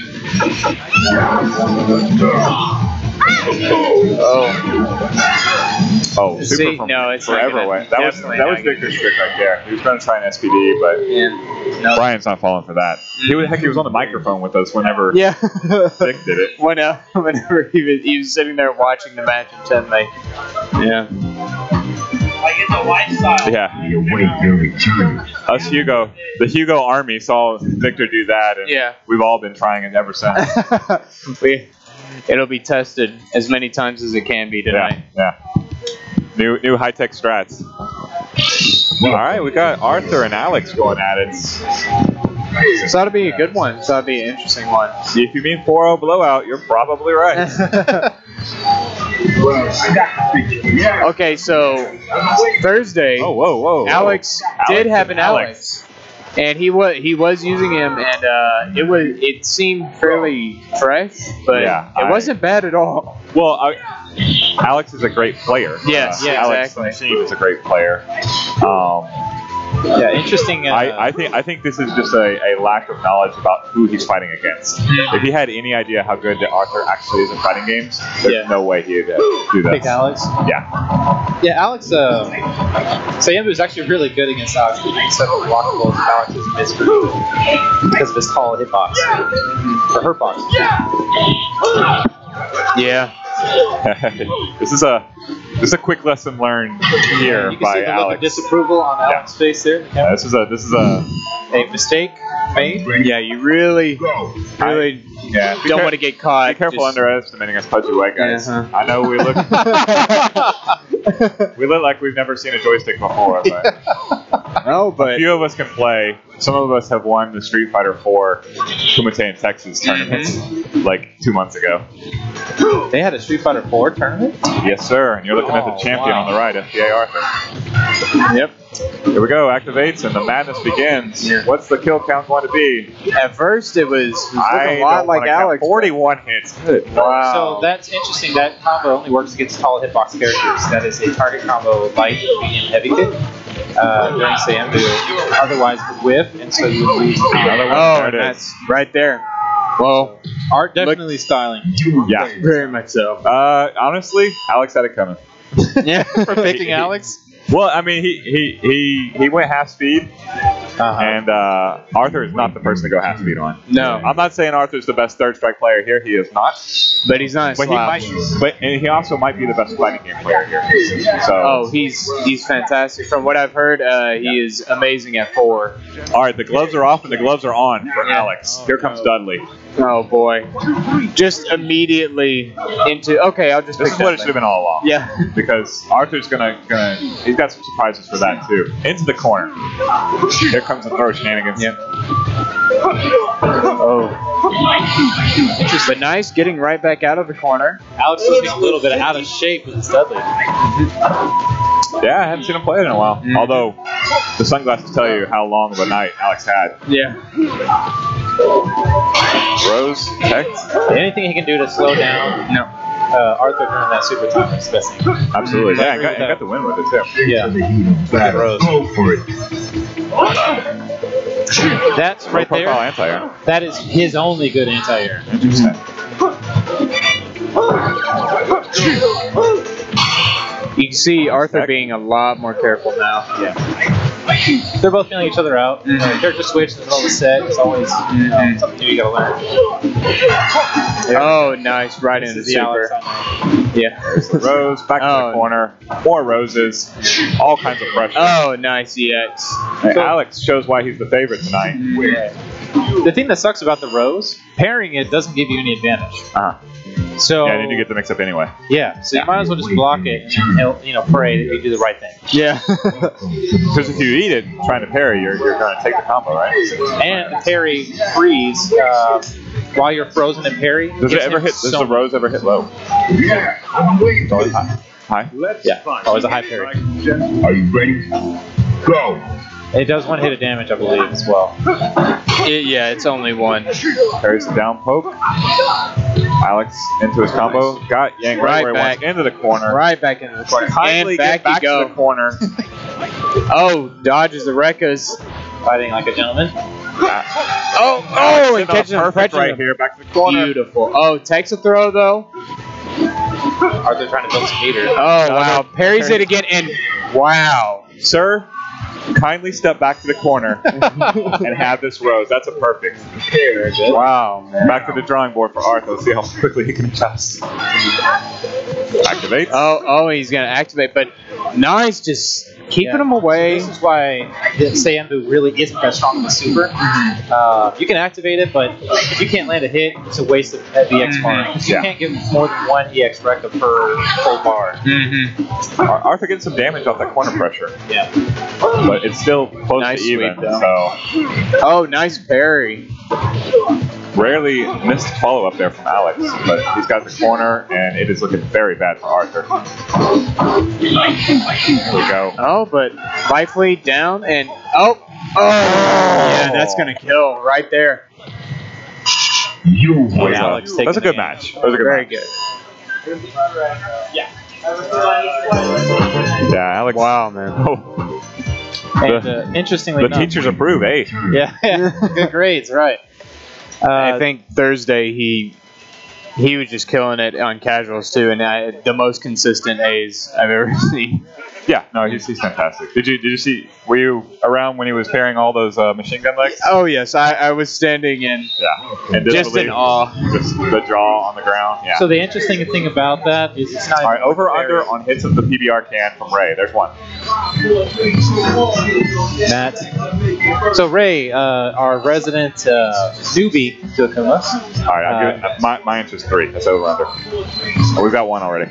But sorry, Ray new to Akuma. Yeah, new to Akuma. So I talked new to to him Third Strike. I mean, he's been playing Akuma since he started Third Strike. But yeah, you talked to him. So yeah, I was talking to him earlier. I think a lot of his mistakes, like we said, is super turbo play. But I think him watching me play a little bit kind of gave me some ideas. Maybe there's nice the float, throw again. Another one. Very good setup. I mean, that's the only setup he has. Again, the Book of Ray. Another page. I'd say another paragraph. Okay. Oh, nice. And there's the adjustment from Matt. First Ray can't get that round off. And looks like Cynico is asking, is this BO3 Dell? I mean, I am Delp. Battle Opera 3? I can't imagine. Super Battle Opera 3. Nice. I am Black Ops 3, I don't know. Delp, Chris Delp. The one and the only Delp. Binder Boy, way back when, Who Machine, and what else have I fought under? I think that's pretty much it.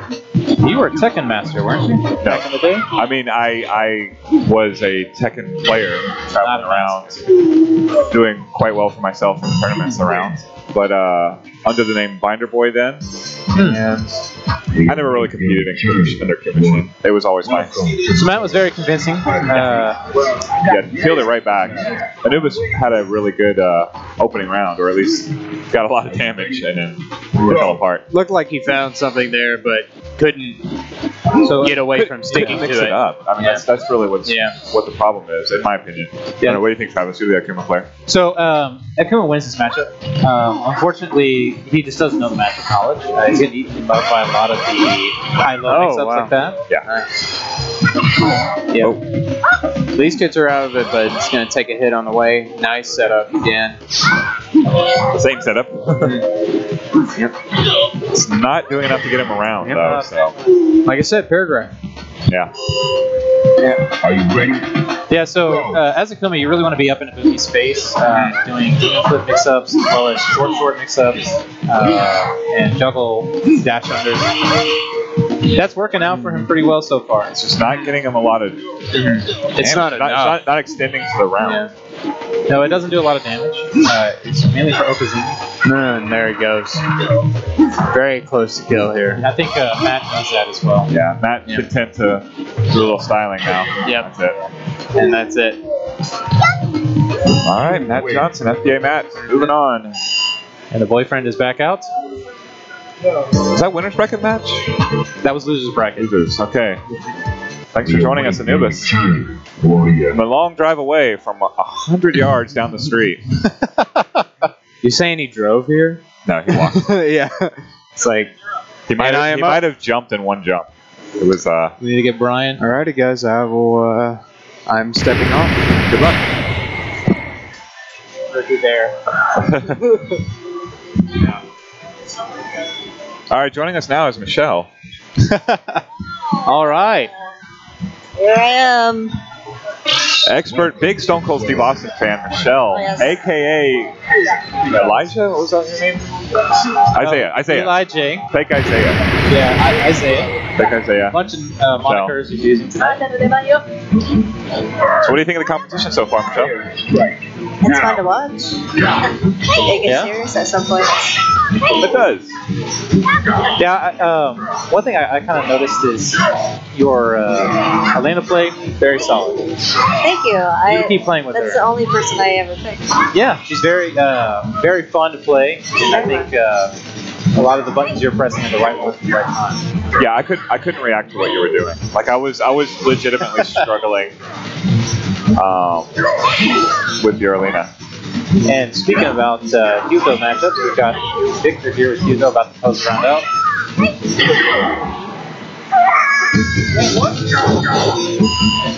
So one thing I do like about Hugo is his color changes the color of poison. So sometimes what I like to see is the different color poisons that come out. Well, so the hair though is full Gigas. It's gonna hurt. This is gonna hurt. Now he gets a follow up as well. Oh, nice stuff. Kodo out of trouble for now. But the hair color is actually changed, determined by the player you are. So player 2 gets the inferior yellow color hair. Or poison? Orange poison, yeah. And then there you go. That's a cool color. That is a cool color. And the superior pink color comes from player 1 side. Unfortunate.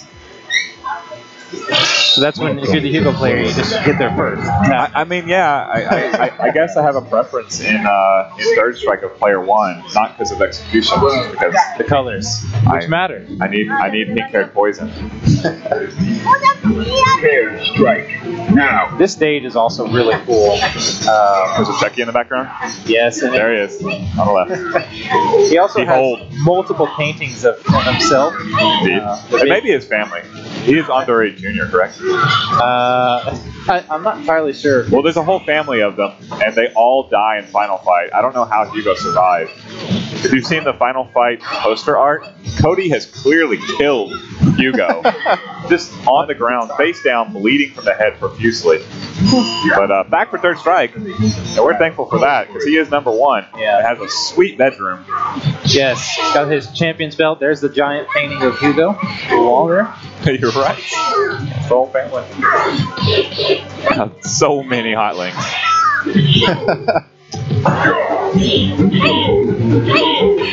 Oh yeah, we are having a mustache battle. Another super. This time, Victor lets it go. Not going to try an SPD that time. All right, just jumping around, having a little fun. Now, is that a command jump? Yes, he did the light backbreaker. Oh, okay, gotcha. So he's just hopping around. Yeah. Trying to set up something. He's probably trying to build up to. No, he's not getting against that. I don't know. I'm sure he wants to show us something. Victor's the kind of guy that just plays for fun. He's the kind of guy to land like 17 consecutive overheads. I think that's his mission in life. So see if he can get the free play high score on overheads. Doesn't hold down the button long enough, I believe, on Hammer Mountain to make that connect. But he takes the round nonetheless. That's game.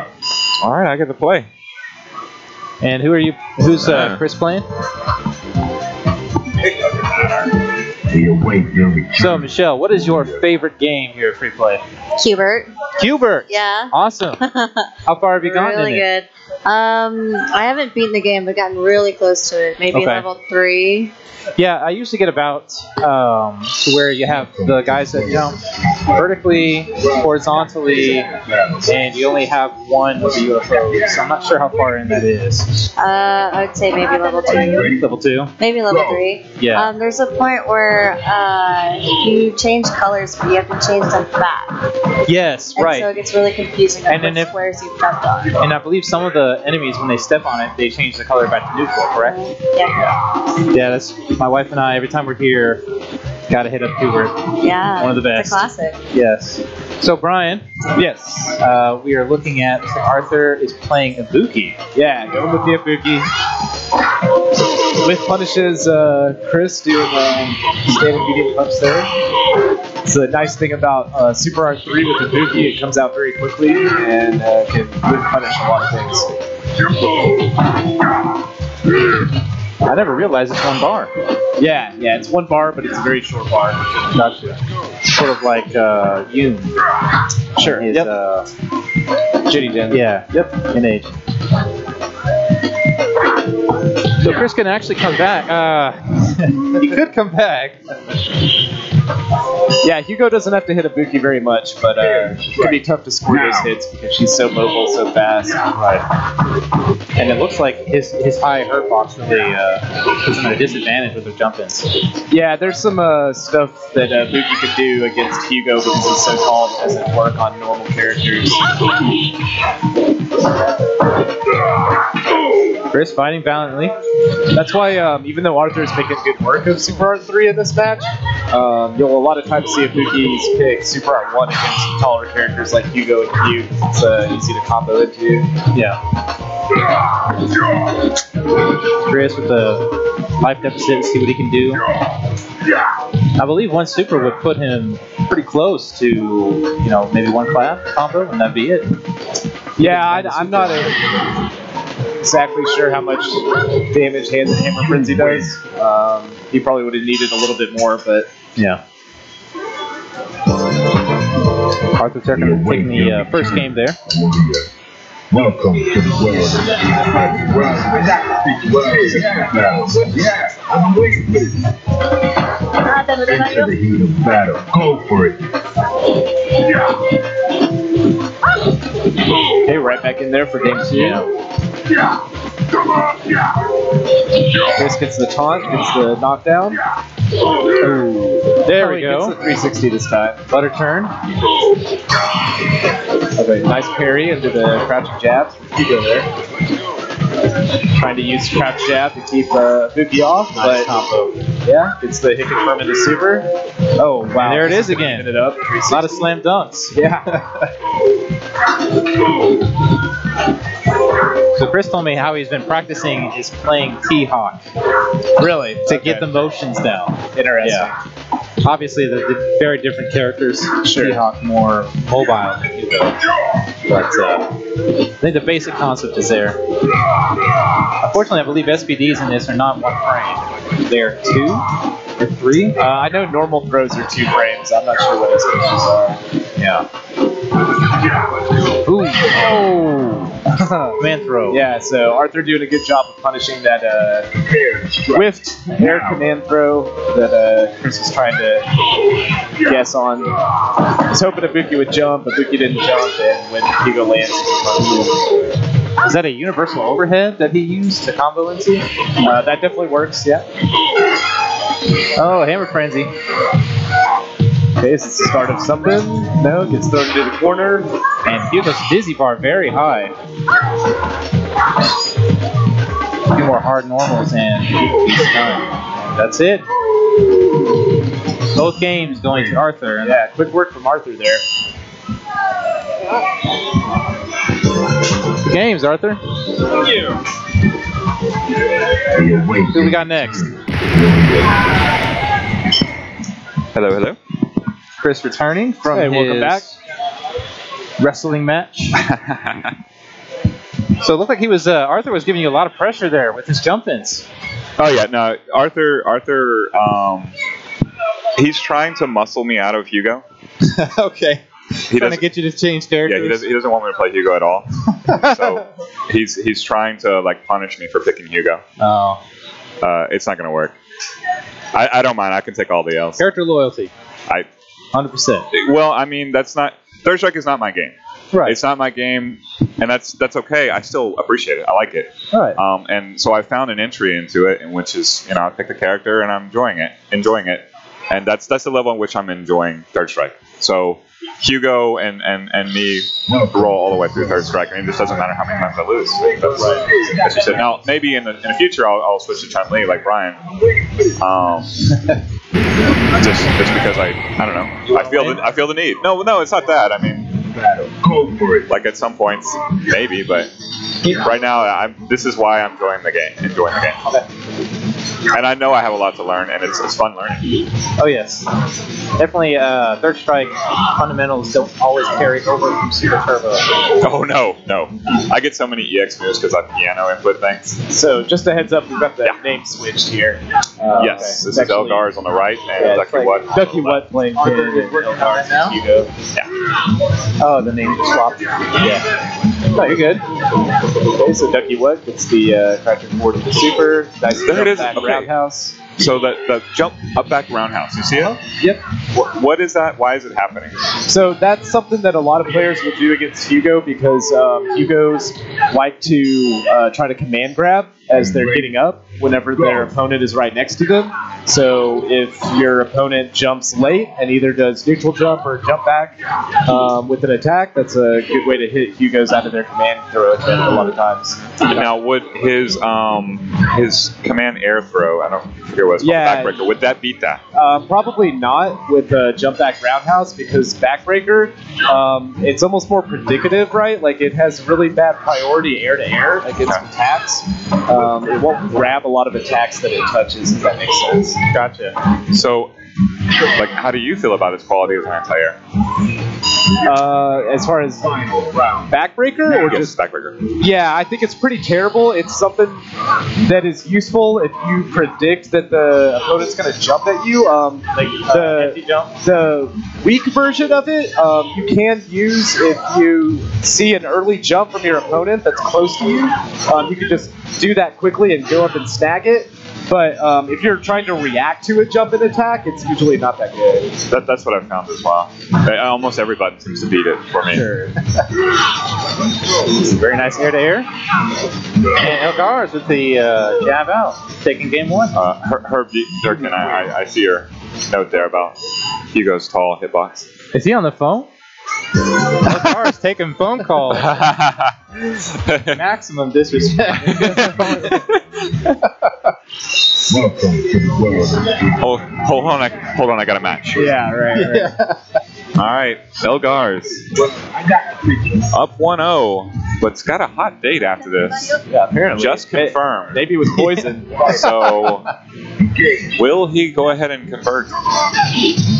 Or will he just taunt until he has 2 losses? Yeah, so that's one thing I noticed about this player. Elgar is a very flashy player, loves to taunt for unknown reasons, maybe just because he likes putting on a show.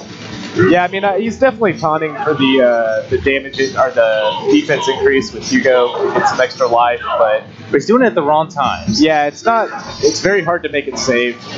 He did actually punish me for trying to punish it. Yeah, no, he has a very clear setup with the taunt, which is sweep, taunt, and then he does it when he has super bar, and he will react super if you jump in. Oh, really? Yeah. Yeah, he's done it like 3 times now. He definitely landed that on me. Yeah. So we'll probably see it later. Like, there's your sweep, and if it connects, you're going to see it. David taking round. Yeah, I probably should have just dashed forward and there's sweep, taunt. Well, nobody ever taunts with Hugo, so what are you supposed to do, right? It's one of those weird things you see. In fact, I was kind of surprised at how many rounds he took on you. Sure. Yeah, no, he played really well against me. Yeah. Wake up super, connects. Yeah, I even told follow him, up. after the And match instead taunts. that I think he's improved quite a bit. Yeah. Since the last time I saw him play. Oh, reversal super. Not going to be enough. Maybe a heavy clap or a light clap. Yeah, I think that would have done the trick. But either way, gets that round. Elgar's on game point. Go for it. So I'm not sure. Is Hugo Splash a good attack in this game? Absolutely. Yeah, I like it quite a bit. It's amazing. It changes his jump arc, so it's safe jump-esque. Okay.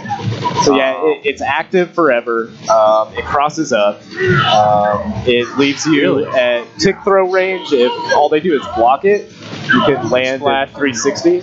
All right. The other thing is, if they block it, you're still usually at advantage to, do something like crouching short into maybe EX Lariat, or crouching short into clap, or, crouching jab ×2 into hammer frenzy. So yeah, it's a really good jump attack. Not today. Oh no, he didn't block up. He didn't block up. But maybe I just forgets stopped the overhead. blocking. Because he was standing. He was standing already, so he just stopped blocking. Oh, on that, I guess I'm up. I can say I've done that before as well, as Sure. you don't need to in SC. Yeah, good luck. Good luck, Travis. Oh wow! All right. All right.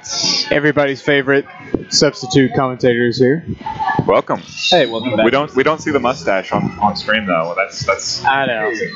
I saw someone say that the mustache should be playing, and I agree. If only I was. Well, you and Victor just had a mustache battle, so. We did. And while Victor won the match, you get to keep your mustache. So. I do. Okay, so Dory Midori out there is terrified. Who's the real Remy in this bout? Is this a matchup favorable to Remy? What do you think? Like, is that why, or is it just a? No, I think he's just playing with his food. I think that may be more of it. Yeah, he may just be working on a pocket Remy, and feels like if he loses the first game, then he'll switch. But I say that knowing full well that I'm the food most of the time. Okay, yeah, gets the down fierce punch with the flash kick follow up. Okay, that's probably gonna hit him. Yeah, that's a good trade for Travis. Oh, nice. EX. Yeah, it just does the EX flash kick. Just wake up right Is that a true reversal there?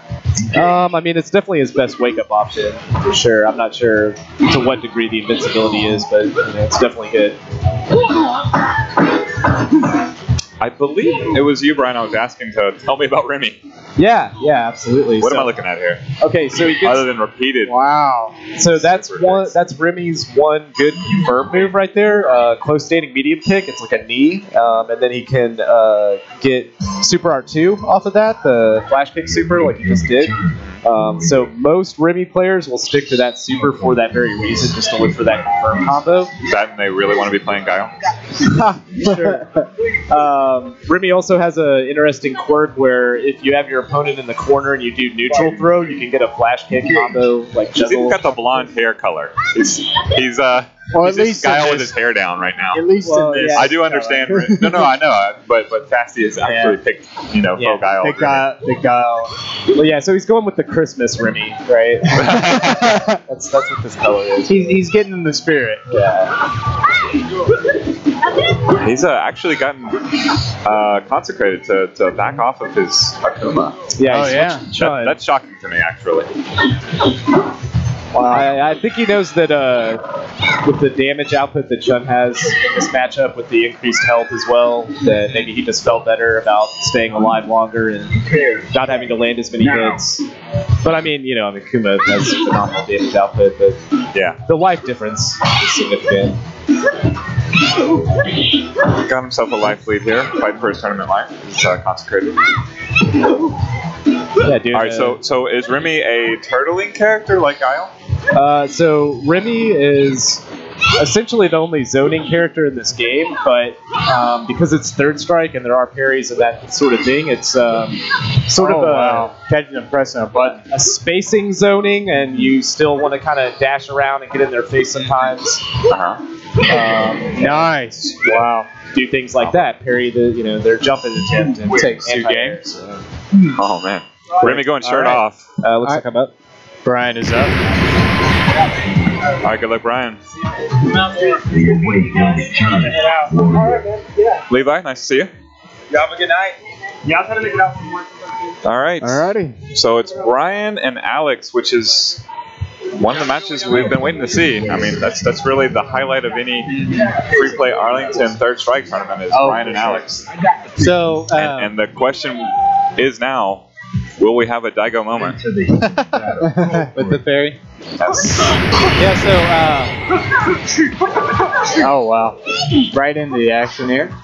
Brian obviously has way more experience with Chun-Li than I do. Oh, yeah. I picked her mainly because I know that Fast Master is a very strong player. Yes. And my Akuma just isn't quite there, so I wanted to have fun. Yeah. That's very fair. Very fair. Fasty. Whenever I play Fasty, and I play him actually quite a bit in Richardson, it's straight Hugo. I'm just going to take the beatings. Let's go. Yeah. But yeah, it's rough. Oh, nice. EX wake up right there. There you go, big round. Yeah. Prepare to strike. Are we? Where are we in the tournament? This is winners semifinals, isn't it? Because that was winners bracket against Fasty. Yes. Yeah. So that was. So it's the semis. So the winner here goes on to 3 out of 5. Loser has some more work to do in the losers bracket. Yeah. I'm now a loser. Feels good. So now a loser. Feels good. Hey, you're guaranteed at least top 5. Which means championship points in Jazzy Circuit. Ooh, nice. So, Taste game 1. Thank you. Awesome. Chun-Li doing her A+. yata, Warrior. which means I did it. And that was Alex's main, doesn't it? So I'm not entirely sure that Alex is on point today. I mean, he wasn't even coming out really until. yeah. It's the day after Saturday night. So. Oh, yes. Oh, yeah. So it's glasses on. We will not be seeing his eyes because they have an extra color introduced to them, and it looks like that Super Art 2 sign there. Oh, and right back at him. All right, it's not gonna kill, but he's got a mix-up to do kill. Oh, nice throw. Got that pixel, parries it. Oh, and goes in with the low. Yeah, that was a short actually, just in case. Oh, he tried to parry. 3 straight rounds for Brian. Alex gotta dig deep. Maybe get him a coffee. Oh, nice. All right, here comes the corner pressure. Oh, parries it though. Trying to get out of that corner.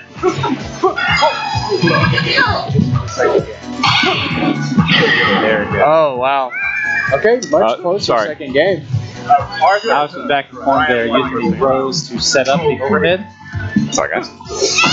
So yeah, Alex is maybe he's kind of waking up a little bit to Brian. He has to. It's back against the wall. Nice parry. And right into super. I'm assuming that wasn't guaranteed because, I mean, it's just really surprising. He got the juggle. Okay. So since he got the juggle and super resets your juggle count, then it goes back to 0, so you can get ooh, nice tag. And big combo there it is, and that's going to kill. Okay, and then the Alex beast is awoken. Game 2. I would say, though, that Brian almost had that game as well. Yeah, he did, yeah. Very close. Close. Very close. Brian doing exactly what I would have done in the situation, which is like, just try and slam the door immediately. Yeah. If you have a strong opponent and he's limping, just take him out. Please, because you don't want him waking up. That appears to be what's happened. Brian. Look at the flowers. So Brian started off with the jumping medium punch that we talked about earlier. I missed it. Me yammering away. Now, do you notice Chun-Li's stun bar already? Yeah. Oh, yeah. Rocket wow. His uppercut. Nice. Double parries. Parries stun. Big chunk of stun. Oh, nice. Oh, and there he goes. Yeah. Alex coming out with a vengeance here. Are you ready? Go.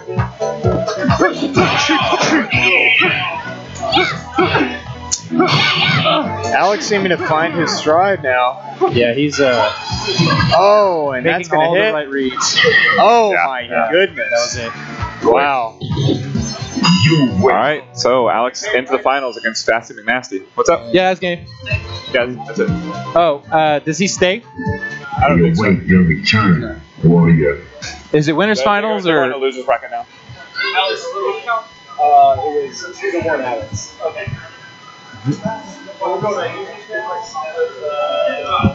Matt and Victor. And we're going to losers, Matt and Victor. Look, you gotta understand something. Sorry about that. Alex was asking me if he stays on the machine.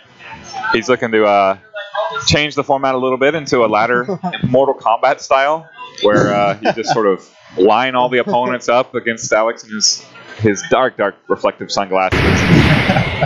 let him climb the ranks. lay waste to everybody. This is definitely Shin Alex we're facing. Yeah, that only works is if like we put like Fasty McNasty at the top, right? Yeah. Right. And then after Alex is through vaporizing all of us, and then he goes to fight Alex, Yuki just like steps in like demons him,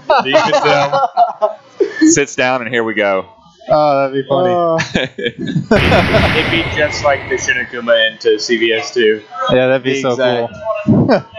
We just pan out and there's a foot, and Shinakuma's and Shin Yuki is Shin Yuki, there. yeah. All right, Elgar's coming up to the stage against Arthur. And I got this is losers bracket, correct? It is. Yes. This would be, I'm guessing, losers semis. I think there's. Well, I'm now in losers, so I need to play. I don't know. There's some number of players in losers bracket. Victor, play Bennett. Oh, okay. Wait. Okay. We got some confusion here. This is Victor. It's either Victor Chang versus Matt Johnson. Oh wow. Number 740. And LMA hopping on the tabs. It looks like Victor may have deemed LMA his official representative. We have a ringer.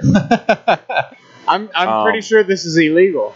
I am pretty sure it is also illegal. But we are allowing it. Wait. Will this count for the Victor? ringer. You gotta. Will this cause an issue with the Jazzy? Mutant XP, are you out there? Give me a ruling.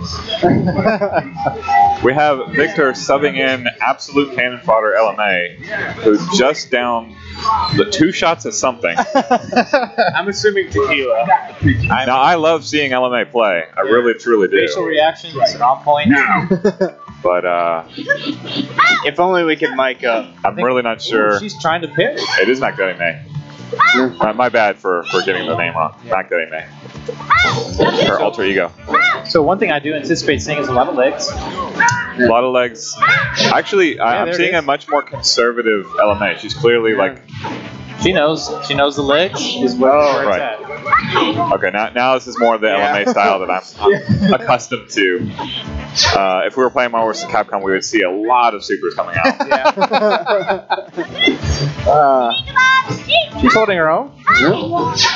Ooh, a little early. LMA is a fan. I mean, she's really, she loves playing. I assume that Victor actually put her in because she wasn't able to make it in time for the tournament, and is truly a fan, and we like to let the new players represent here. She's been to a lot of Tuesday night fights too. A lot. Oh, she's multiple time champ too. That's true. Matt taking a little dance. Fighting ready. Engage. Yeah, no, her first tournament here was when Arlington first opened. We had a Marvel Superheroes tournament. She had never played, I want to say she'd never played a fighting game before, if not very few. And she just went ham and mashing. Super Sean connects. She goes ham. Just does all kinds of celebrating on the reaction camera. She is the reaction champion of all time. Yes. I have like 10 GIFs just from that performance.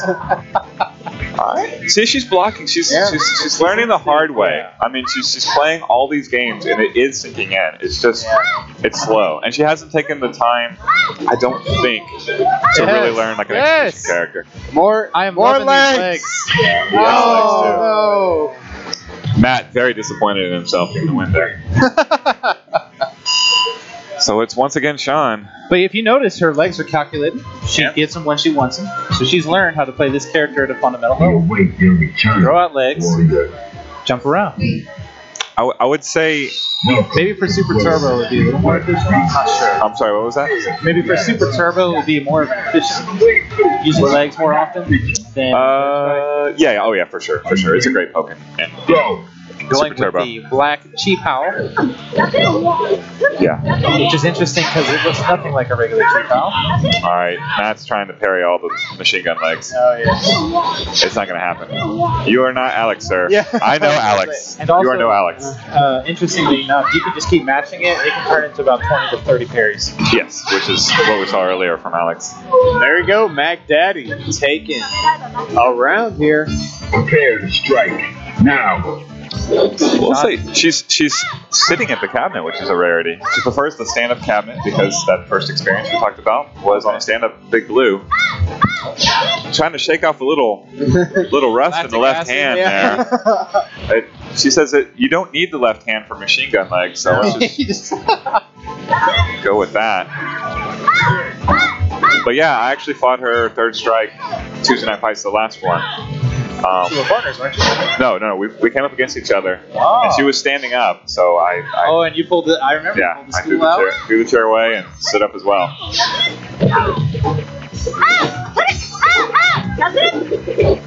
Oh, this is a very close one, eh? Oh, goes for the J. NBA Jam veteran Sean. Taking the bat. Oh, no, another one. More basketballs. Machine gun legs in too early. Oh, nice. She can. Oh! She takes game 2 with the legs. Mac Daddy May with the celebratory drink. Alex looking at Matt. in one hand, buttons in another. Yeah. As we said, you do not need a joystick to throw out them machine gun legs. Alright, Mac Daddy May on. Let's see where Matt. Game points. I don't think she can win, even if she wins. Even if she mashes us out, I don't think she's allowed to. Yeah, I think officially this is a big drop. Yep. As much as I love seeing Mac Daddy May.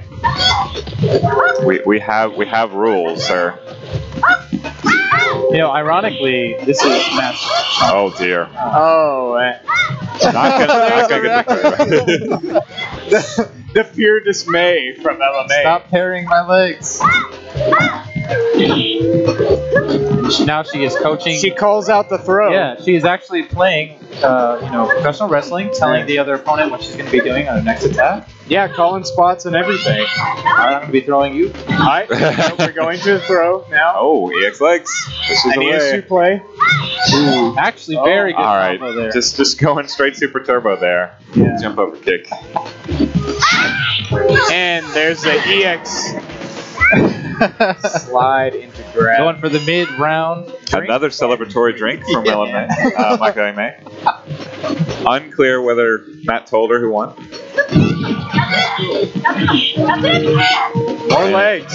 It's actually a very annoying move to jump in on. Oh, yes. I think Matt's having fun with it. Oh, yes. Matt. More legs. Known famous free play sandbag. Ooh, there it is. Oh, there it is, though. More reactions from LMA. Nice little crossover there. Yeah. Nice little bit. All he More needs legs. is Matt trying to give some execution advice, I guess. Okay. Yes. Playing with his food. There he There it goes. is. Congratulations, Matt. Moving on via technically drop. I'll be right back. Here is the restroom. Chris, signing off for just a moment. Yeah. We await your return. LMA throwing out the legs and actually getting it to land quite a bit. Yeah, she was putting up a good show there for sure.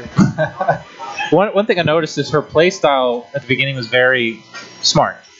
A lot of waiting for the opponent, a lot of blocking, and punishing with legs.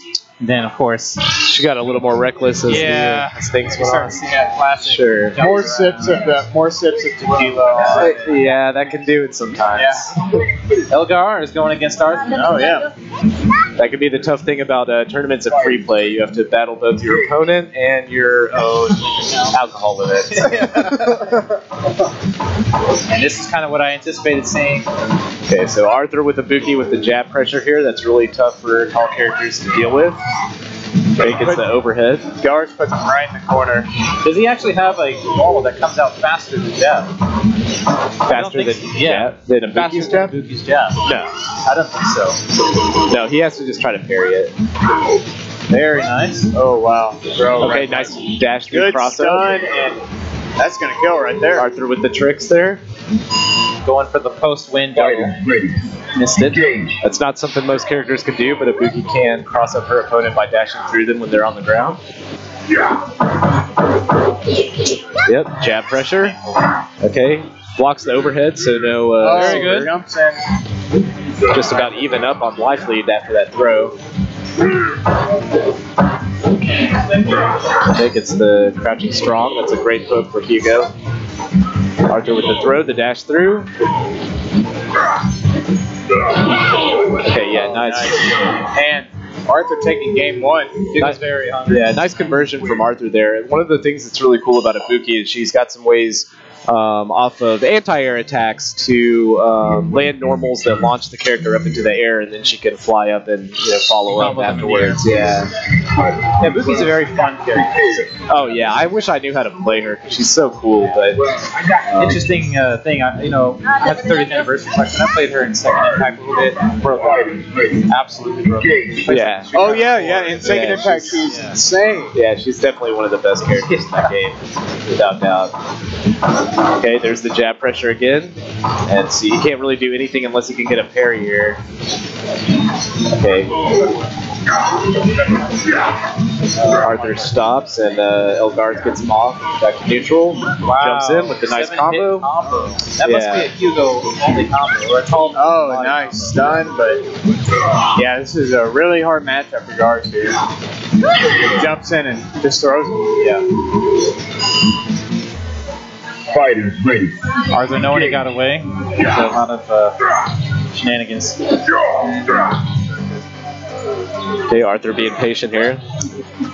Nice throw. Yeah, and that's gonna Yeah, he's got several ways to connect to that Interesting grab. Oh, but right goes for the overhead, but it was too slow, so he just gets thrown out of it. Hugo about to be stunned, actually. Nice throw right back, and he went Megaton. Yeah, that was just the ultimate read guess there. Pretty convincing win there for Arthur. Yeah, Elgar's bet it all on that super, and Arthur didn't jump, so... I will say that Elgar's playing better than he did last turnout. Yeah, no, absolutely. He's I think he learned a lot from... Maybe he watched his matches. I know he plays a lot in Richardson. Yeah, he definitely has improved a lot. Oh, I'm up? Okay. And Brian is up now. Good luck. The Chris Delp stepping Double back mint on fresh commentary. Chun-Li. The fresh maker Chun-Li. Fresh maker. Yeah. Another copy for Chris. Another Mr. Brown. It's only 3, possibly 4 today. Am I kind of low? No, I was making it less me because you're traditionally a little low, so more you. Maybe it's my positioning of the microphone. I think it's both. I've been forced to talk into the microphone for a while now, so you've learned the tactics. I've got a little bit of announcer projecting voice going. All right. I still think I have the monotone. I don't know. The only thing I am truly confident of when I listen to my voice ad nauseum as I'm clipping this stuff and ignoring mine is I am supremely confident that the man on the other end of my own voice is gay. Nobody tell Allison. No bass being caught, huh? All treble. All treble. All the time. 6'3", all treble. Very good catch there. Crouching medium kick into super that Brian loves. Yeah. He is hit confirming it. I have to say that this is a tough match. I know that Matt definitely doesn't like facing any Chun-Lis, but especially Brian. Oh, for sure. No. Kind of his bane. Once I started playing around with Chun-Li and Matt saw it, he was disgusted. I think he went outside to throw up. Very disappointed in my decision. I lied. Brian is not hit confirming that because that super came out anyway. So he is, but the confirm, it's one of those things where you accidentally. Oh, nice. Sometimes you let it rip because it looks like a hit. Nice. Follow up should kill? Nope. And that's gonna kill. The thing about Brian is, even if you start to block that low, he adapts so quickly that he's just going to throw you right after. Yeah, no, he's got a full mix-up game after that super connect. So Chun-Li has a couple options, especially in the corner. She can universal overhead. Yes. She can dash up and throw. She can lightning legs to catch him in a juggle. Or she can do one of her confirms into super again. R.I.P. my fourth, Mr. Brown. All right. Did you just finish that whole thing? What whole thing? All right, course. Brian up 1-0 against Matt Johnson. Shout outs to Mr. Brown. Thank you for sponsoring last year's charity. And another confirmed into super. Yeah. With a year's supply. Oh, of he's Mr. gonna. Brown. Yep, he's gonna overhead.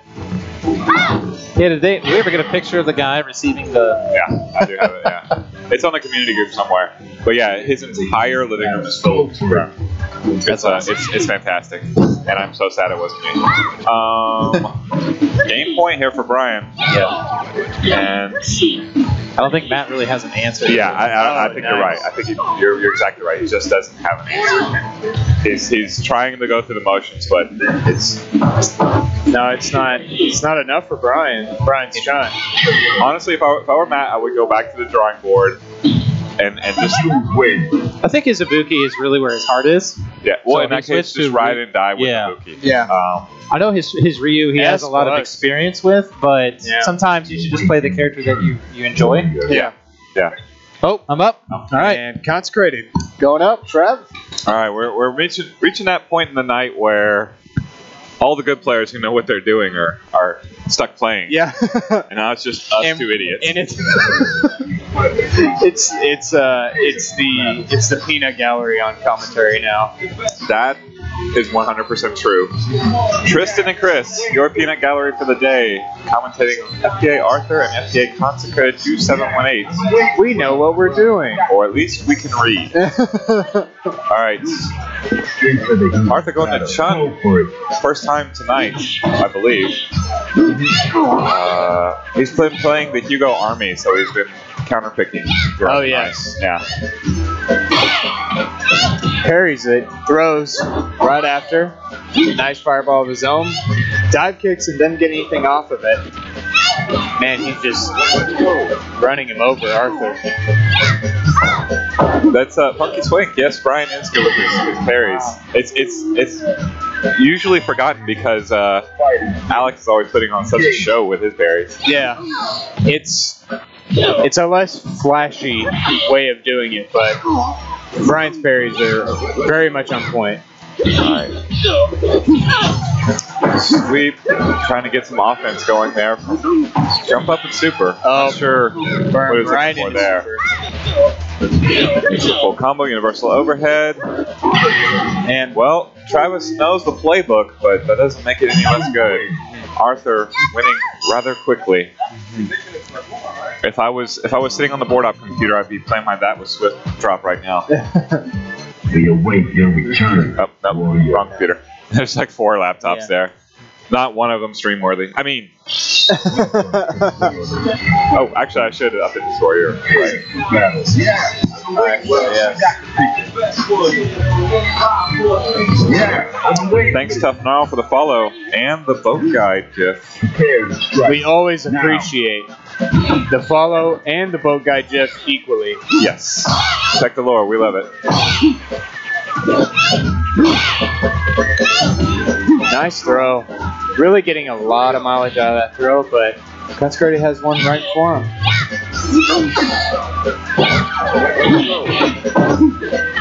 Got a little nice poke string there. Overhead. Not a lot of damage from Akuma. I feel like he's setting up something that's just not there.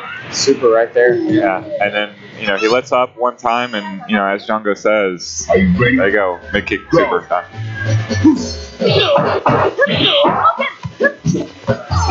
Arthur building back up super meter. Not doing the car alarm. Gonna go ahead and advance. Perfect until that super hits.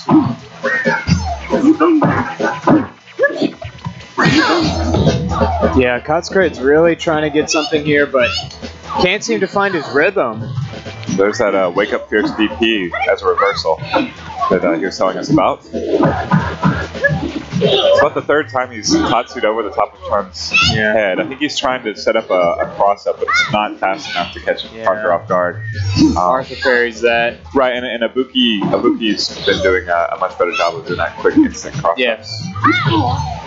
And this is, and Consecrated. Taking all right, a hit. Arthur moving on to, I believe, the loser's bracket semifinals. Yes. Or finals. I don't know. Actually, yes. I think this is where it turns into 3-5 for Arthur. We await your return, warrior. Arthur showing me he knows the matchup very well. That's what he's showing everybody today. Yeah. Yeah, he's counterpicked everybody today. So I dropped a lot of stuff. One of the things that I noticed is, Arthur's elbow kept pushing my arm while we were playing. It's very tight corridors. Oh yeah. And once I started mentally focusing on that, that was it. Were you player 1? That was player 1. Okay. Yeah. Yeah. So not my joysticks, my buttons. So yeah, I understand. Yeah, it's just one of those things. It's like, and also he's a very strong, just fundamentally great player. He is. Oh, yeah. And and knows a ton about fighting games named Street Fighter. Chun-Li is very hard for Akuma just because her crouching profile just pretty much overrides a lot of Akuma's combos. A lot of his stuff relies on Tatsus. Brian's gonna get And without being able to land a Tatsu, you just can't get a lot of damage. You can super confirm off a medium kick or maybe shorts. But other than that, I chose the wrong thing and kept going from medium kick into light kick Tatsu, and because of that, wasn't getting the damage. So you were looking for a combo there that wasn't. Yes, light kick is your juggle combo into DP. Okay. However, with Chan's low profile, it whips. Okay. Yeah. Okay. So that's what I was seeing you go over Tatsu over the top of her head multiple times. Yeah, I was making a lot of mistakes there. Yeah, you might have mentioned this, but you want to do medium kick Tatsu instead. Yes. Yeah. It was just one of those things. It was in the match. I didn't know how to get in. Sure.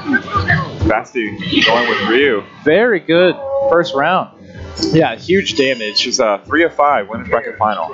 Okay, so we're in the semi-finals, or we're in the winners bracket finals. Oh, winners finals. Gotcha. Okay, nice block, but doesn't get a punish. See if he parries the Dungeon. Oh, he gets hit. Got the full dungeon off that. Yeah. The effect of them sunglasses. Harsh. Double overhead and quick first game to Basti. Yo. Like Alex is trying to summon up that mental acuity. Trying to drag it back from late Saturday night. He only had so much of it. He waited to the last round against you, Brian, before he that's true. That's true. We were talking about it on commentary. Like, we totally were with you. You gotta steamroll if your opponent is feeling under the weather, as Alex clearly is. Yeah, I was one hit away. If you saw, I did the super and got the little juggle. There we go. Alex is awake. I thought I was going to cross him under, and so when I landed the crouching medium kick, I got the backwards fireball motion special move instead of the super, but it happens. Looks like, like you said, Alex appears to have woken up. Oh my. Okay, yeah, nice corkscrew blow to beat the standing roundhouse. This is good air Tatsu to get out. Standing roundhouse anti-air. So Dudley's low jump makes it very hard to react to. Yeah, it's his low jump arc makes it difficult to parry and anti-air and all types of things. More Denton. Oh, he misses the parry. Yeah. I would have jumped over it, honestly, if I wasn't very uncharacteristic. I think, so Alex has matches to give, rounds to give, and I really, really think he's struggling and trying to work his way through his what ails him right now by parrying. He would rather, play with it right now. Well, I mean, I can also tell you that I've been in that situation before, and once you feel like you're comfortable parrying Dungeon at any range, you have the tendency to just want to do that instead of, potentially jumping over it cleanly, even if that's an option. Okay. There it goes again. Okay, so now he realizes that he needed to do something and does get the super trade. So the reason he got the taunt there. Oh, nice! Goodness. Nice. Goes right through the fireball with the duck. Oh. Expert usage of the meter there from Alex. I don't know about third strike, but I know that was badass. That was good. Very smart. He used the super invincibility to go through the multiple times. Yeah, the thing that I was wondering in those corner situations, I'm not a Dudley player, but I think he can do that through Dungeon. I think he can just do the ducking through it as well. I'm not entirely sure. Well, but he traded on Wake Up. He traded on Wake Up. Well, that was a corkscrew blow. Okay. Using all of his resources there. Okay, throw in the corner. You gotta. Oh, I wish we could hear the buttons. The buttons are being smacked. Okay, yeah. Nice air parries there. That's difficult to do. Okay, good. Anti-air roundhouse. Fasty. Wow. Yeah, very nice, low forward into EX Fireball. Knowing that even though he's a Dingen player with one stock super, if you can finish off the round to get that, with the EX to take it, then definitely spend it. Okay, good parry on the jump in. Doesn't get the combo. The air Tatsu. Okay, nice air parry, back throw, Dingen setup. Wow, this is the parry again. Oh no, that was clearly a dropped input. He wanted a DP. Yeah, Alex looks sick right now. Okay, yeah, nice backswinging blow into super. And I know that round anyway. Yeah, I know that Fasty's probably.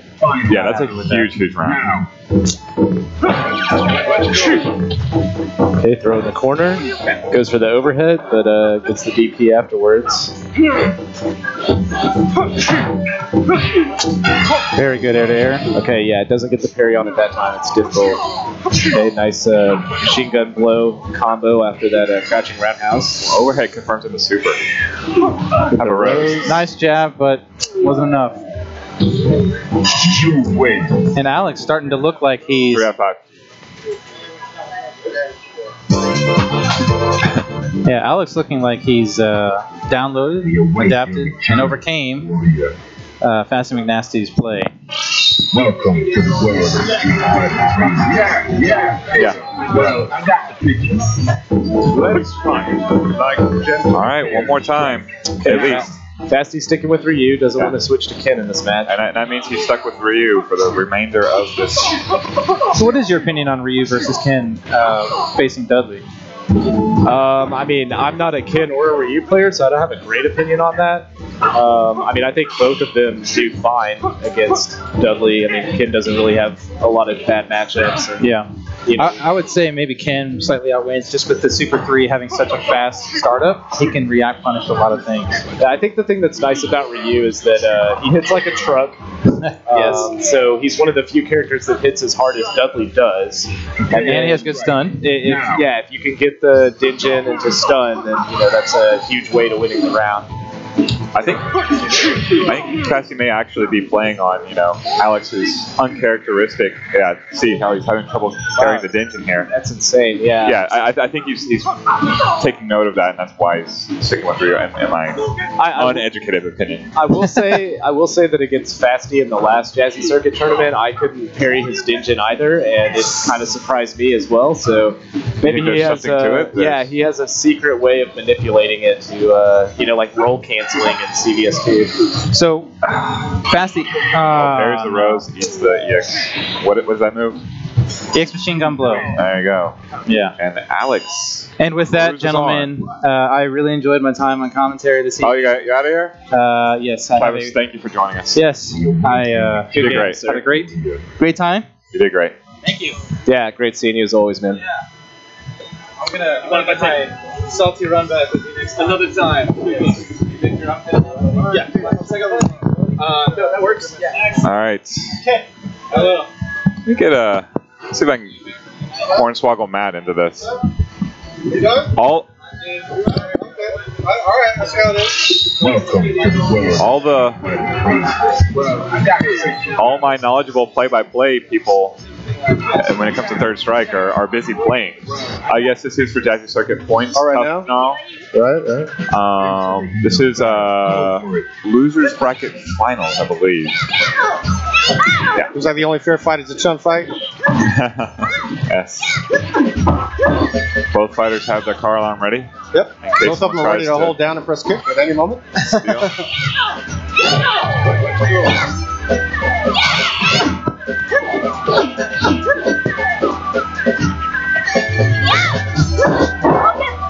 We expect the timer to get quite low in this round.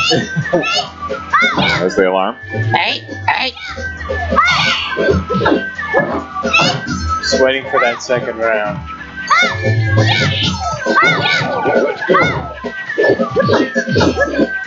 Jabbing out. Nice. Oh, wow. Jabbing out that throw. Oh, he just keeps going for that throw. He loves throwing in that corner. Nice air throw. And this should be the losers semifinals. Yeah. So yeah. So this will be 2 of 3. The loser of this one is out. Correct. And Arthur goes up around. Go. Such a solid fighter, Arthur. I agree. I mean, Has knowledge of a lot of characters Yeah. and shows that knowledge yeah. and expands on that knowledge with the other players. Uh-oh, that's a miss. Oh, Red Perry. Right back in. Not sure why that was a red berry. Maybe it's because she was low. I Nice throw tag. don't know.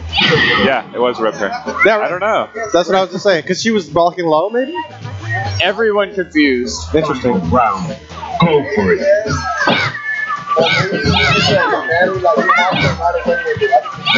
Ah. What was that speculation now? He's saying that right when the other kicks were finishing, he was still in block stun, and that's what triggered red parry. Because that's all a red parry is. Isn't it? It's Parry and block stun. yeah, you're actively blocking in block stun, and you parry anyways. So More throws in the corner. Nice parry. There you go. Tough now. Same thing. Oh, no super there. No super there. Some very gracious chunk play. her left leg is getting quite a workout. Nice overhead.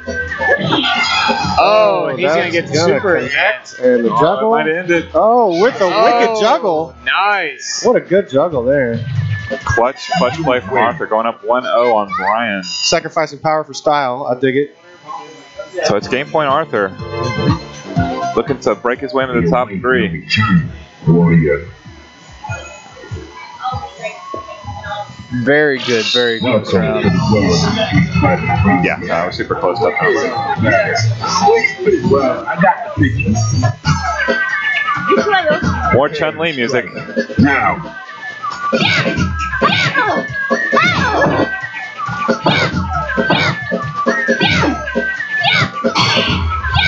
All the straight punches in the world.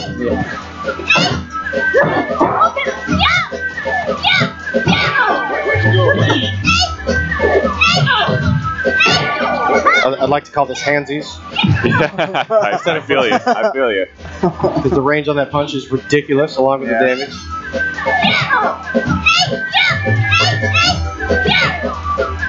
Is that my car? Or is that your car? That's Chun's car. It's Chun's car. Oh, that's going to get parry. Oh, no parry. No Just parry. a straight retaliation. You're a player. Decided to burn a meter when he didn't have to, but that's okay. He has one left. This is game point for Arthur. Yep. Let's go. Oh, Super. right in the super. All right, he needs to go ahead and end this round now. Nice. He doesn't have the meter for it, so maybe a struggle. Uphill battle for Brian. Oh, the life lean makes it downhill, but It does. yeah. Oh, whiffing throws. Chun got super though. Sorry, Arthur Chun has super. One of these Chuns. There you go. There it is. And Brian takes that second He needed it. round. Needed it. Fight for his tournament life Both right supers. here. If you can use one real quick right off the bat. Really get his head, really get that life lead right there. Nice jump in. Arthur not happy about eating that one. Nice overhead. Sweeps him. Oh my. Wow. Just keeps you Really putting on the pressure.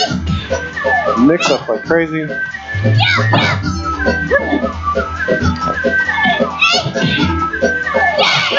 Oh, Arthur staying away. Oh, wow.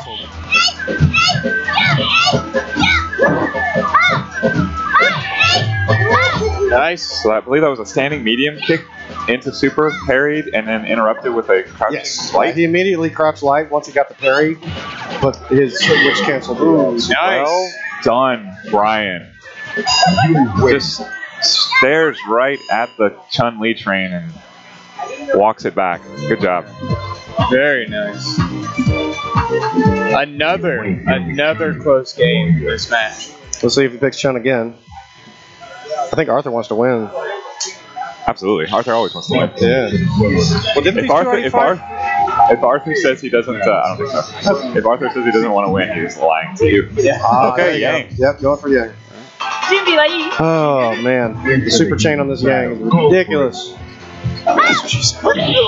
Yeah, this is I think he's topped out a 41 hit combo earlier in the tournament. I think it was, who was it that we had a clip of? Was it Yuki who was using Yang? And managed to get that super in like 7 seconds and then just go straight into it. It was amazing. Ooh, Nice. there we go. Oh, no, I'm sorry. I'm thinking of Eddie. A mere 17 hits there for Arthur as he's being conservative, trying to... Just going to keep the mix-ups going. If he wants to crouch, he's going to make a crouch. Oh, nice. there's a But right in the quick super, aerial and straight. that's going to kill. Yes. Wow. Prepare to strike. Now. All right, now it's all the way back. Game point, Brian. Arthur with the Rekkas. Yep. Yang has a similar strategy of get that low Back poke leg. straight into the... Oh, nice. Wow. Opening that one right up. Yeah. Wow. Going for a record 33 hits. Right back. And he's halfway to Keeping meet that it, pressure almost on. there. He's got another one. That's it. Wow. He wants to, I think he wants to save it for the start of the next round. Yeah, I think you're right. There you go. Dive kicks him right out. It all comes down to this, folks. Has Sean done a super this round? This match? Hasn't had a chance to. I don't know. See, if the pressure's too great, your opponent doesn't get the build anything. The next time. There it Super. Super right there. Here comes the follow-up. Nice throw into the corner. Another mix-up. Dan gets away. Ish. Got it. Back to the corner. Gotta get a knockdown. Oh, nice tag. That's it. There it is. Just like that. Make him work for it. Absolutely. Yeah, just get that super, keep the pressure on, and finish it before Arthur has a chance to breathe. Brackets. You can find it earlier in the chat. We're using Smash GG brackets, so Moobot's brackets are incorrect. But regardless, we're down to the top 3, and I can tell you this is the losers bracket finals. It's Brian X versus Fasty McNasty. Best 3 out of 5. The winner goes on to face Alex the Machine, and that'll be 3 of 5 as well. And if we're so lucky, a reset. First Urian we've seen. Yeah. Oh, yeah. I have seen Fasty play Urian before. And you need so much character knowledge. I don't know how Third Strike players play all these different characters. Like, I don't want to play different characters in NSD. Yeah, you spend about a year on each one. Okay. Awesome. Nice. Yes, this is Losers Finals. Fasty and Brian playing for a trip to the grand final. Quick win of that round from Brian. There you go. There's our brackets. Ducky Wood. Hey, Ducky Wood. With the follow, thank you. From in the building.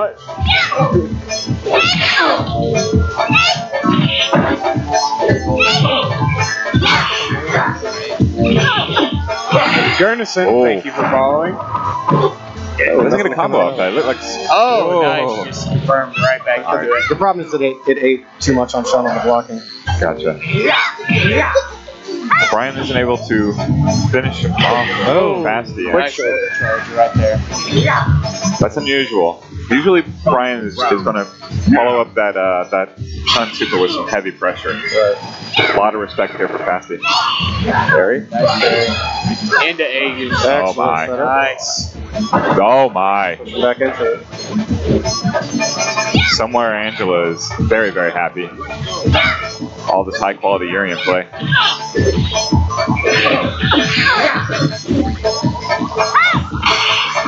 Nice throw tag. Aegis doesn't get much off of it. Oh boy. Oh boy. That's definitely going to get wow. off of that. Drops it though. And alright, Fasty takes the first one. Going 3 out of 5 here. So do you know much about Urian Vance? I've seen a lot of Urian. I've never played it. I mean, I was watching the tournament that Eddie was in. Yes. FPA Eddie, and the commentators mentioned an unblockable setup with Urian. Are you familiar with what they're discussing? Not specifically. Yeah. So he did some sort of setup that threw the Aegis Reflector behind his opponents, and then he did some sort of cross up that they referred to as unblockable. But my level of knowledge of Third Strike, I wasn't aware if that was literally unblockable, as sometimes happens in these games. Nice parry into the elbow. Nice grab, jumping right over. Yeah, no. Fasty's doing a great job of following up his knockdowns with good, high-quality mix-ups. Orion is all about the corner pressure when they just in there. Yeah, tries to throw her back in the It corner. actually kind of has similar properties to Denjin, if you think about it. Yes, absolutely. And here it comes. Right there, yeah. Pushing back into Aegis. And right into the corner. Yep.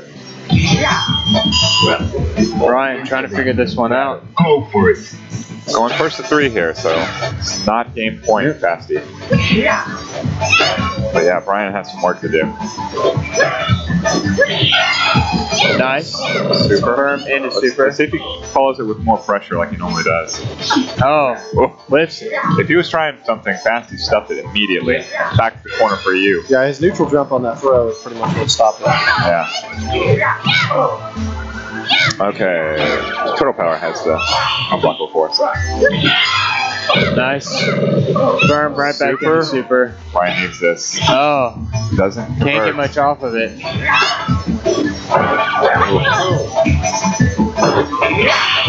Nice tech though. Now get killed. Oh, and there he goes. Fasty taken. Game 2. Long road back from Ryan.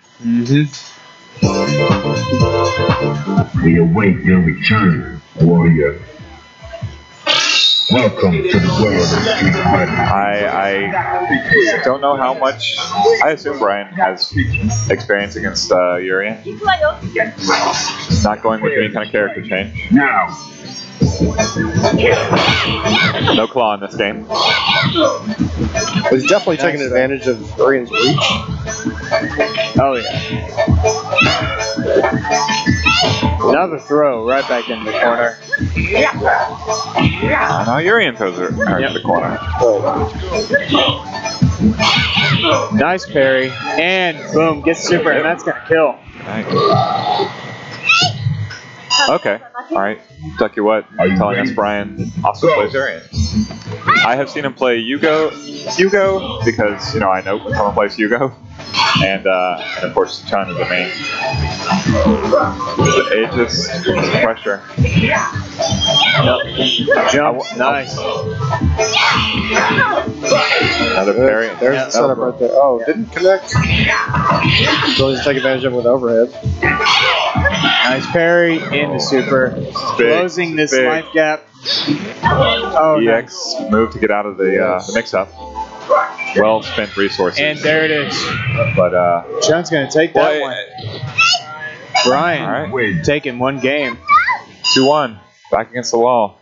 Celebratory Bud Light. Excuse me. Miller Lite. How dare I? How dare I? How dare you? Welcome to the world of Street Fighter. I'm waiting for this. Fasty sticking with Urian. No character changes here. Finish this one off. Why not? He got 2 early. Very nearly took the 3rd. Yeah, I don't think he's afraid of him learning the defense so much. No. I think Brian went just completely offensive that round and got it. Right, yeah. It's Fasty's getting his mix-ups that he wants. And the odds, the coin flips are going to come in his favor eventually. Yeah, he's already in the danger zone. Oh, That's a wow. good pushback. Very good Aegis. Very good combo. Nice, great combo. Still in the danger zone. Oh, Chun with the super on that line. Yeah, so one hit for either. It's going to end this. There it is. Oh, no super. Decides to save it. Good parry. Raw super. Finish it. Done. Yep. Oh my goodness. I think a backward jump would have been the only thing you could have done there. Yeah, or do what Alex would do and parry the whole thing. Parry the entire thing. Parry the entire thing. Which is, in fact, is what Alex will do next round if Brian tries that. Nice throw tech into sweep. Oh, good throw. That's a little Sagat hop there in the throw. Yeah, it is Tiger Knee reminiscent. Gonna get more another Aegis. combo. Just dumping it all on him. Tons of pressure. He's got another Aegis. 2 meters. No. Gonna parry it. Gonna get a combo off. That might be it, too. Yeah, this could be kill. Nice. Staying alive, Brian. Now he's in range. He really wants that super. One hit, neither of them is dead. Again. Oh. Fasty gonna take that one. Detention to Urian. Playing footsies. This is match point, Fasty.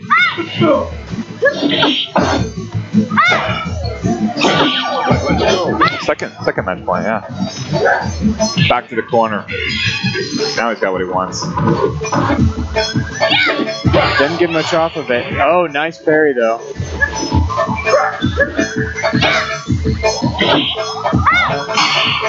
Good throw tag. Chun-Li has reversed the whip. Urian's back to the wall. Never mind. Here's Aegis.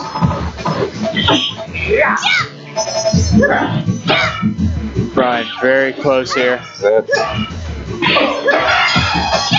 No. He had two supers. Yep, and there it is. Special farm. Wow. Fasty takes it in a great job, Fasty McNasty. Once again, going into the finals. Once again, a traveling player awaits. We await your return, warrior.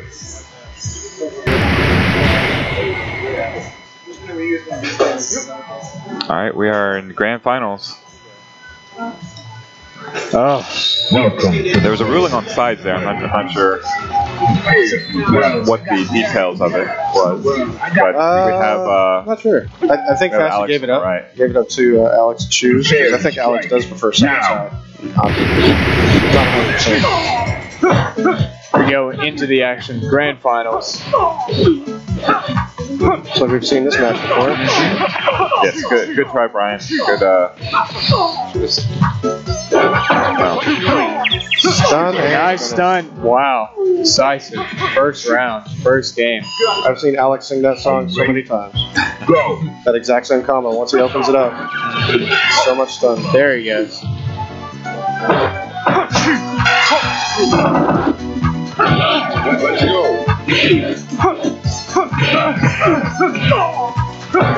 Yes, Tough Gnarl, we are playing arcade. Nice Denja. Gets a stun. He's got the life lead into overhead, but wow, nice. Final round. Go for it.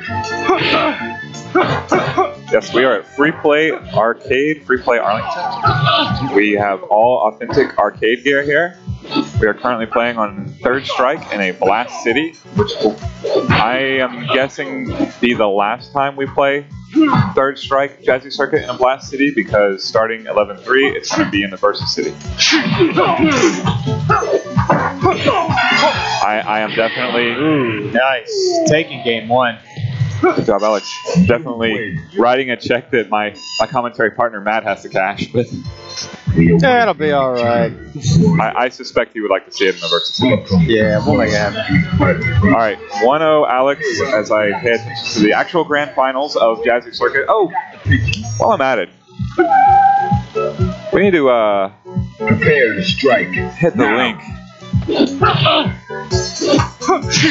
want to thank Jazzy Circuit for inspiring us to do these monthlies with their championship point system. Let me read their link. There's that busy again. Nice. Corner pressure, beautiful. But Fasty coming right back out of it. Not much life left, and he's gonna take that. Oh yeah, we're doing this for the Jazzy Circuit. That's jazzycircuit.com. Go for it. Where their Matcherino is. They're gonna have their finals at Defender North. Have a donation link so that you can add to the pool. And I want to thank them for all their help in supporting our tournaments here. Just inspiring us to be a little more scheduled with our Third Strike support. Back to the action. Nice. And he's going to get it one more time. He's going to take game two. You win. You have no dignity. Okay. Right, two. Let's get those names swapped. Do you know how to do that? Return, warrior. Button that says swap players. Welcome to the world of Street Fighter. There we go. There we go. Frosty on the left, Alex on the right. Sorry if there was any confusion. I doubt there was. Alex is the I parry everything Dudley player who may or may not have had a long night last night.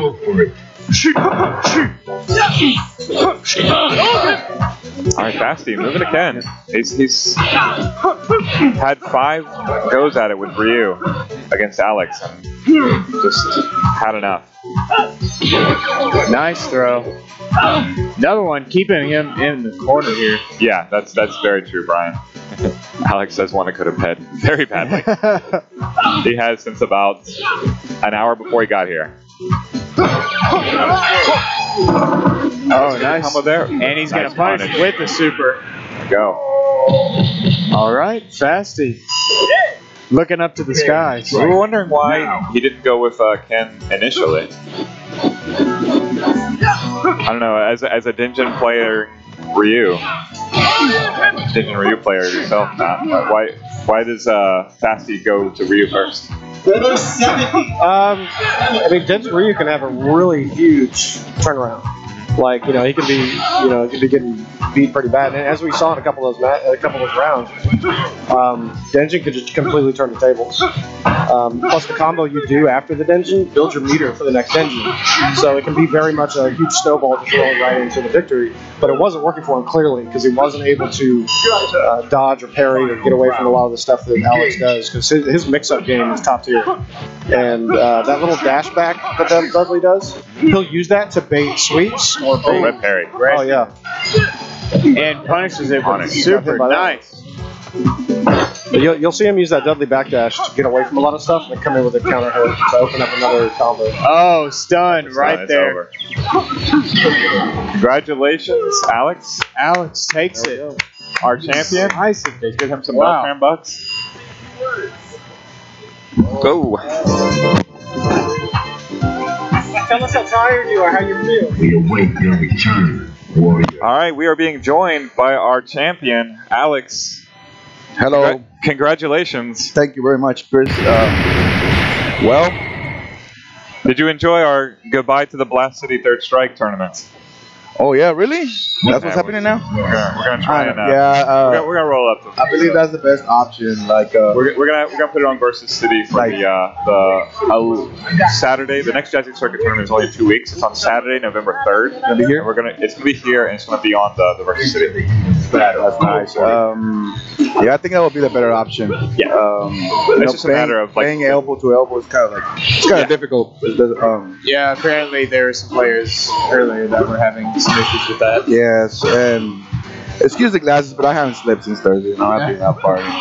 It's not that I'm trying to be was it a fancy good party? That's what we need to know. Oh yeah. Oh, yeah. Celebrating his victory early. Oh yeah, we're still celebrating Victor's birthday. Oh, that's a good point. Yeah, that's a good point. That's why Victor. It's Thursday. That's why Victor subbed in. Yeah, but this guy, he's pretty good. What's his name? Fasty McNasty, aka David, the player. He plays in Richardson normally. He's pretty good. Last time I played him, I was like, he has a very, very solid. And that Denjin, Denjin that's a lot of damage. It is. You know how to connect it. You know how to. We were surprised to see you get hit by it. Usually you just parry everything. I know, was there something that he was doing? It's just the timing. The timing is always it's different. You have control over the Denjin for a certain time, so you never know what's gonna happen. Usually when they do like a little Hadouken and then cancel into the super art, usually what I do, I just let the Hadouken hit me. So whoever they will just release the Denjin right away, but he wasn't doing that. Okay, so that's why he got me a lot of times. And that's an interesting strategy too. And yes, I'll try to remember that. Yeah, that's a guarantee. I always do that. Like I let the first Hadouken hit me, so that I guess whoever's I'm playing with, he'll be like, okay, now it's this time to let's go to danger. Yeah, stabilize the timing for you. Gotcha. Yes, and then automatically it hits me and I can parry right away. I can parry the whole ninja right away. So yeah, but with a Ryu and that Super R3, it's always you never know. So where did you learn to be the parry god that you are?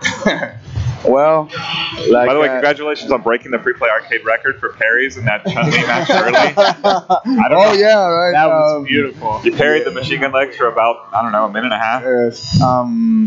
Well, like I have mentioned before, I started playing online, you know, and I just, you know, it gives you the option to practice all the parries for every single character, and I just went from there.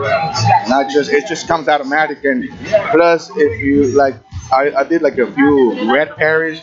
Yeah. When you do like when you do a red parry, it's like you're breaking out a combo that someone's trying to perform and you'll do on you, you know. Yeah. So that's like a breaking out, and that's automatic punishment. Yes. So that's the red parries are they're it's hard to do them. It's risky as well, but it's worth it. When it comes out, it's worth it. You know, that's punish. Do you know? So I'm a Hugo main. And Arthur was telling me that the parry on the frame data on the parry when you press forward and let go is different than when you press forward and then do a circle. Is that what you found as well? Like he was saying that you have 7 frames if you press forward and let go and parry active, whereas you only have 3 if you press forward and then do the SPD motion. Are you ready? Okay, it's all right. Yeah, it's all right. It's late. It's late. He's been up since Thursday. Yeah. He needs his Beltran bucks. We want to thank the United Bros of Beltran for providing our prize today. Oh yeah, thank you, Mr. Beltran. We want to thank Jazzy Circuit for this thing. In fact, I'm going to throw up the link here for just a second. I'm going to go ahead and throw up the link. Well, thank you guys. Congratulations, Alex. Thank you for showing up as usual. Appreciate it. Yes, sir. Chris is going to throw up the link in chat. Jazzy Circuit. There we go. Yeah, there's the Jazzy Circuit at home. To get more celebration. Thank you guys for joining us tonight. If you're in the chat, if you're watching, thanks for interacting with us. Thanks for watching. Our next Jazzy Circuit is going to be on November 3rd during the Extra Life event, correct? Yes, correct. At 1 p.m. November 3rd, Saturday. We're going to have 25 straight hours of gaming. Yes. There's going to be an ST tournament at 11 p.m. There's going to be a Super Puzzle Fighter 2 tournament at like 3 a.m. I'm so excited for that. Ray and Mike B are going to play King of the Monsters together. We'll do the Jazzy Circuit tournament. We're going to do a pinball tournament. We're going to have the Dallas Derby Devils, the Roller Derby League here to play Windjammers with us. And much, much more. Someone's breaking a world record. Multiple world records will be broken. All benefiting Cook Children's. But that's going to be in about 2 weeks, 11/3, Saturday. And before then, going to Canada. Yep. He's headed out there with Yuki Spencer. Yuki Spencer. And he's going to lay waste to everybody in the Great White North. So they're importing some players to contest with them now because no one's going to stop them in Canada currently. All right. Alrighty, guys. Love you guys. We're going to sign off. Bye. Thank you so much. Bye-bye.